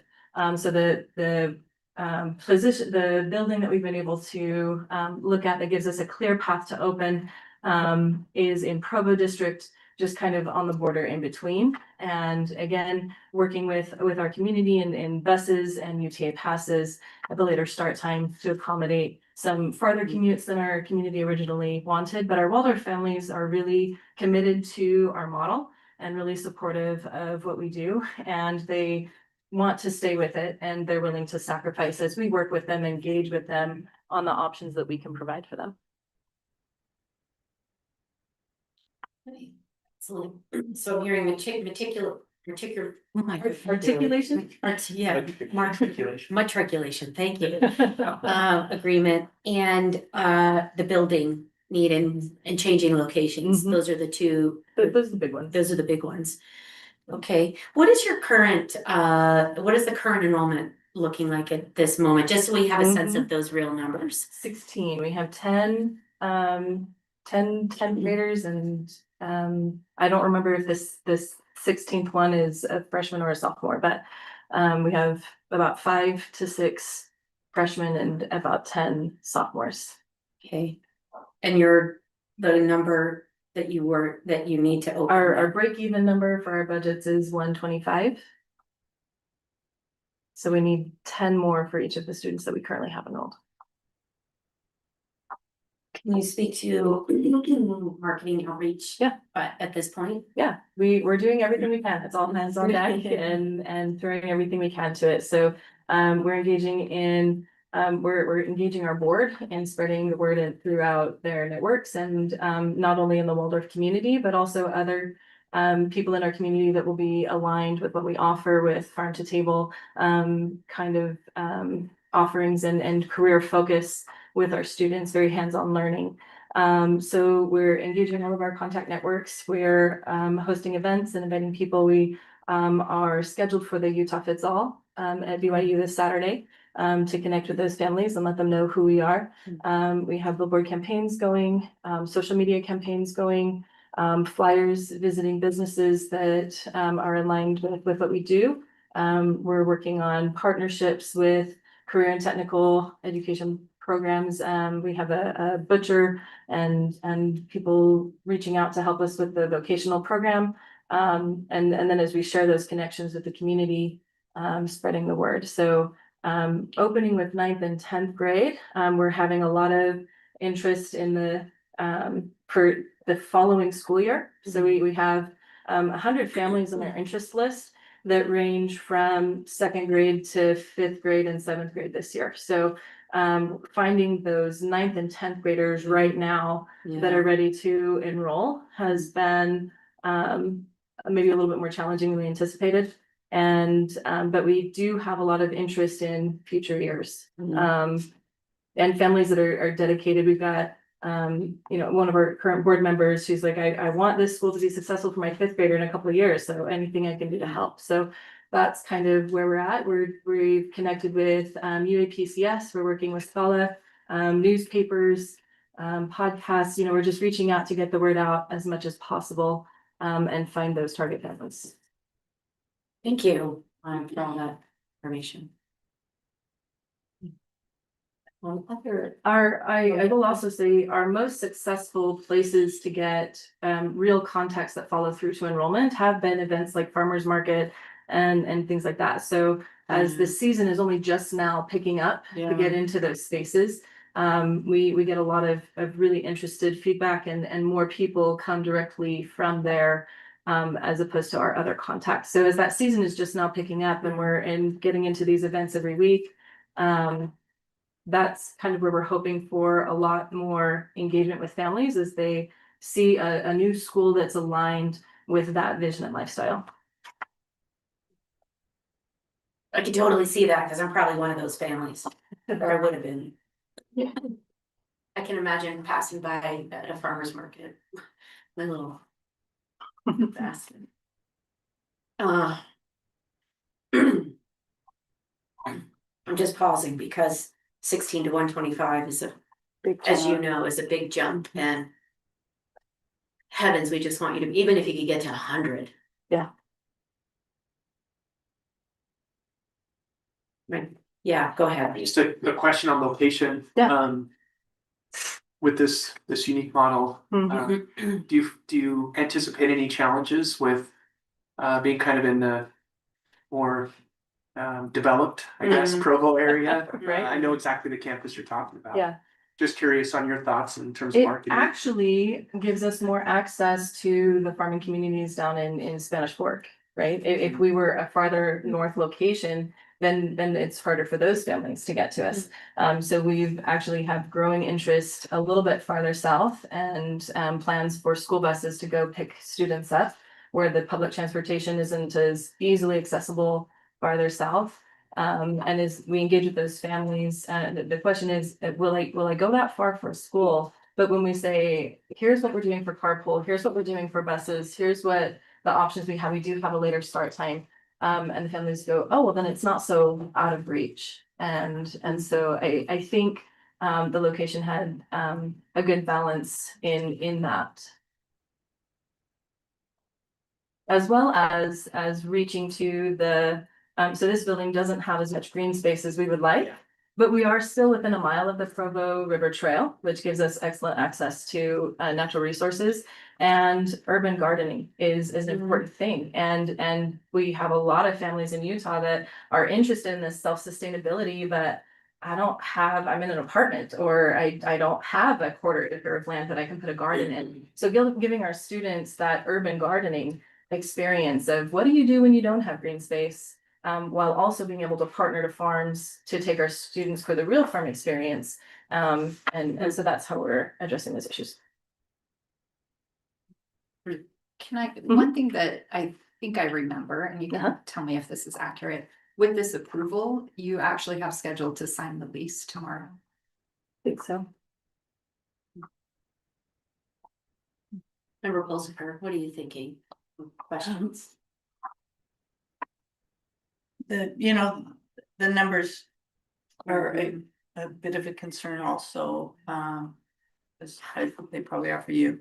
Yes. I know you have a little bit of time to try to work that out, and I appreciate the efforts that you're going through to do that. And the efforts to find a location that works, meets your budget and all of that. Yeah,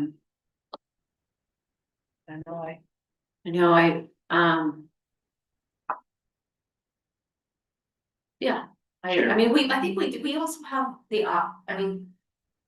oh, go ahead. I was just gonna say, Well, I want to be careful here, but I just, again, Yeah. to try to speak to facts, I think the school is probably coming here today to work with you, make you aware of this, but it's my understanding that they want to give a best efforts full, try to get to May, see how many they get.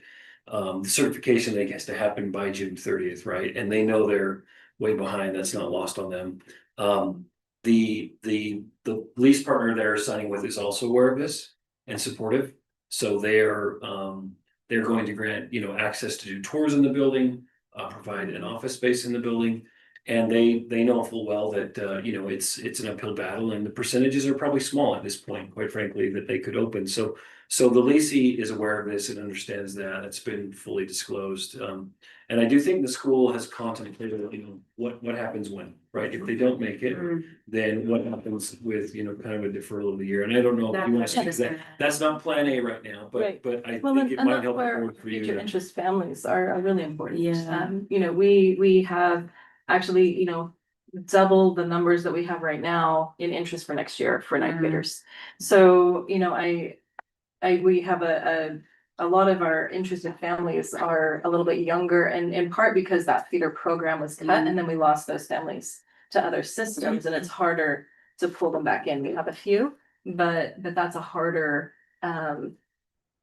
that's just a challenge that happens. Yeah. And so our future numbers and our future interest and even at these events, as we're talking to people at farmers markets, a lot of them are younger families or just graduated, but they're super excited about the program and we have growing community support for this to be successful. So I feel that, even if as much as it would kill my heart and several of our people in our community, I worry about my 10th graders that are so interested in this opportunity, would lose that if we're not able to open this year. So our efforts to kind of activate them and help us get this off the ground. But then also recognizing that we have more support in future years, that deferring a year isn't necessarily the worst case scenario for us. So we want to give it a full effort before we reach that decision. Yeah. Just, out of the love that I have for these Sure. families that have worked so hard to get it this far.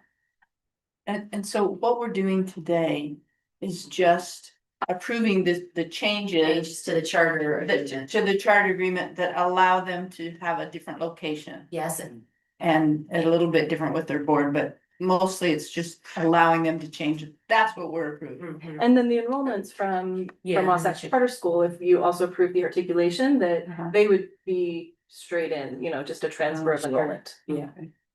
So it's those two pieces. Those two pieces, okay. And with that matriculation agreement with Wasatch Charter, of the existing 10 or so students that you have, are any of those already a part? Currently, they're not. But we have been talking with several families that have been just kind of waiting, what does this do for us? So we've got several that we're nurturing from there, and I think they'd be happy to hear that, oh, I can just transfer. It's a lot easier of a process. I don't have to send in all the many steps of a new enrollment. We're just gonna transfer your records and they'll be happy about that. And you had mentioned possibly setting up a transportation scenario with Wasatch, is Yes. there a big holiday? Is that Yeah, so providing the discounted UTA passes and having supports for them to learn how to use the public transportation system, and then our bus system picking them up at Orem's Central Station.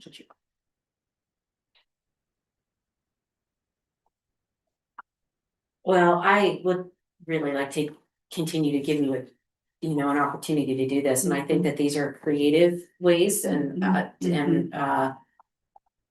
would be in support of altering the charter agreement with these two elements. And I don't know if I'd like to hear from you again in June, at our June meeting.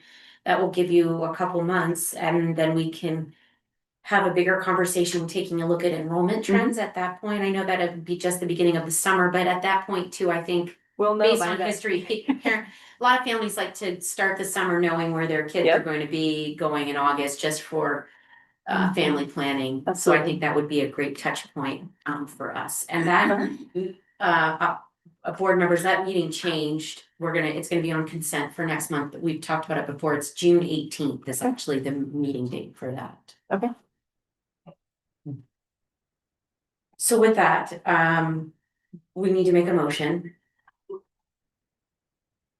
Just looking at the two of you. Okay, I'm happy to make a motion to approve the changes to their Azure Fields. Charter agreement. Yeah, That's the, as stated. Okay, excellent. Member Marshall, would you? I'll second that. Okay, great. Any further discussion? I think the question that I have, maybe you can speak to this a little bit, if they lock in this agreement, sounds like tomorrow. And they come to us in June and enrollment is 15 or 20 or whatever. It sounds like the organization that they would be leasing would kind of reduce the footprint, so to speak, and just allow them to rent out office space or like, Yeah, I how think- would that work? I think essentially it'll be a forgivable agreement, so if we can't make it, you know, I think basically this organization's aligned with their mission. They're supportive of that, and they understand if they can't open, then you know, I think they basically will release the contract, and it'll be up to that organization's discretion as to how they want to move forward with their building again. So I'd hate to have them be locked in for Yeah. a year's Right. worth. No harm, no foul. Okay, Basically, that's great. which is really appreciated by the other organization for sure. Great. Any other discussion? Okay, all those in favor, please say aye. Aye. Okay, so that passes. So those amendments to our charter agreement will go through. Fingers crossed for tomorrow, for you. And then also more importantly, I really hope that you're able to recruit and enroll the families that have been waiting for this school to open. So really excited to see this take shape.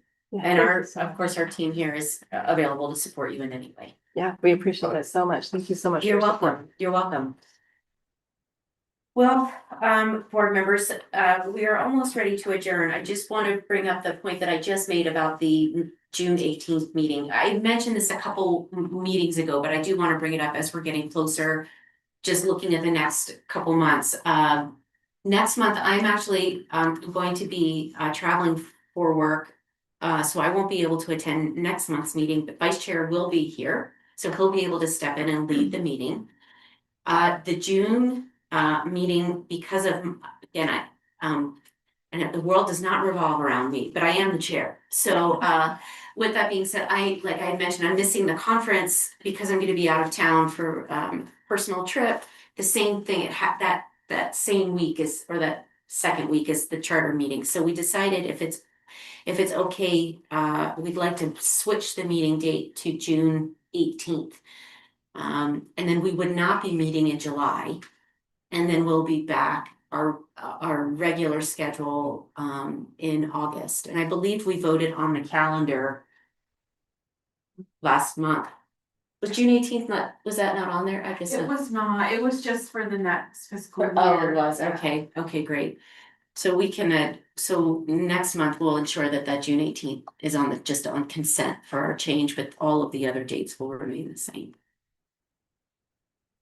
Any questions about logistics or as we head into the summer months?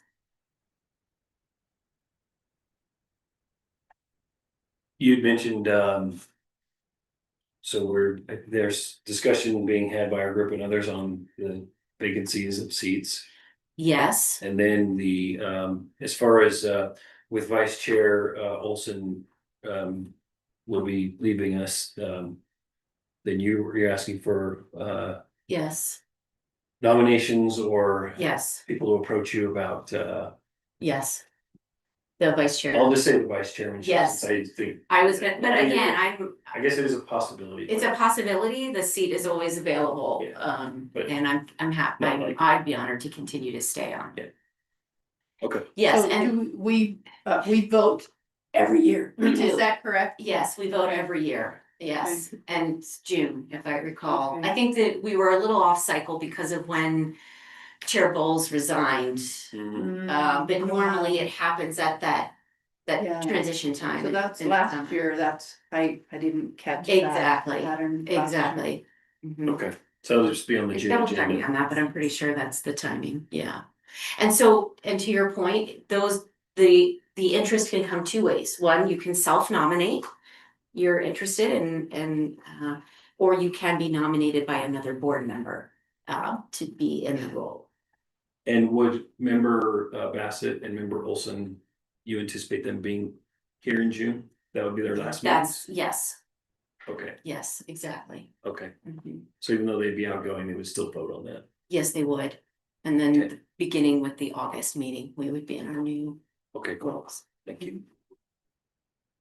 Excellent. Great. Any other questions?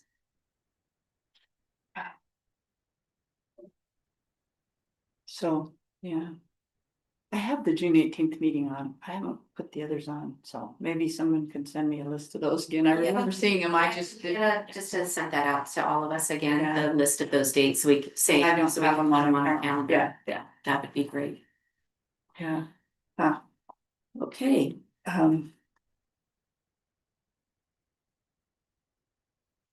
Great. Anything else? Hey, good of the order. Okay, so so and again, if you know anyone, folks are interested.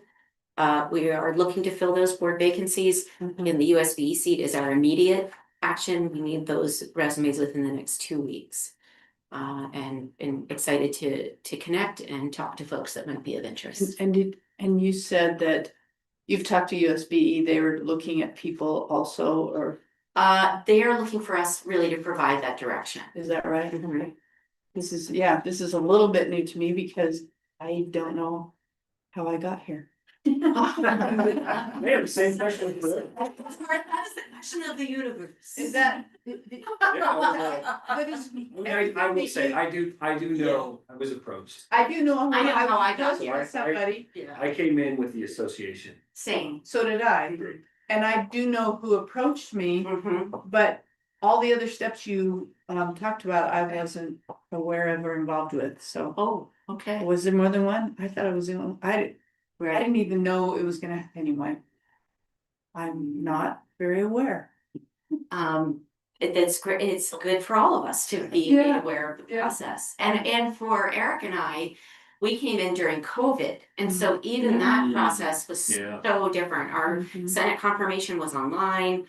I mean, everything looked very different in terms of that process. So I think this, again, it's an exciting time for us, one, to partner and work with our stakeholders and the folks that we work with across the state in charter work. And then really, I think for someone that wants a leadership opportunity and voice and to really help direct education in the state of Utah and beyond, I feel like it's a great opportunity. And if I can say, and you all know, you probably heard me say this, but I was a history teacher, social studies teacher for a long time. It gave me such hope. I think I might have mentioned this to Member Pulsifer, like going through the process, being nominated, the Senate confirmation, being appointed by the governor. I mean, you talk about like social study teacher dreams. I mean, that's what this is about. And I mean, I couldn't believe it. I was like, and then to get the letter in the mail from the governor, and I mean, it was a pinch me moment, and also too one I was very proud of, to be able to be in a space where my voice could be heard, because you all know I do like to talk, and I have strong opinions, and passions, and it's wonderful to be able to put those in action. And in the backdrop of just in the world that we're in right now. And again, regardless of where you stand politically, we all could, I think, agree that our political process on a national level could use some support. And for me, going through this process in Utah, it reminded me, and like to the point, gave me hope and reassurance in the political process of what happens in our state. So I will add, regardless of the difficulties that we see, the political process in the state of Utah is really good. It's very, the process is very good. We were talking about that a little bit earlier. If you go up and sit and watch things happen, and I explain to you what's happening and why and how, you're like, wow, this is awesome. Yes. That doesn't mean that people are sometimes crazy. You know, right. It's exciting. To It see is. It is. the good process. That's exactly it, the goodness in it. Wonderful. Okay, so with that, that concludes our business for today. And we are done a few minutes early. So with that, I will call our meeting adjourned. Thank you all so much. I'm sure we'll be in touch via email, especially as we're filling these board seats over the next several weeks. Okay, great. Thanks, everyone. That's our meeting.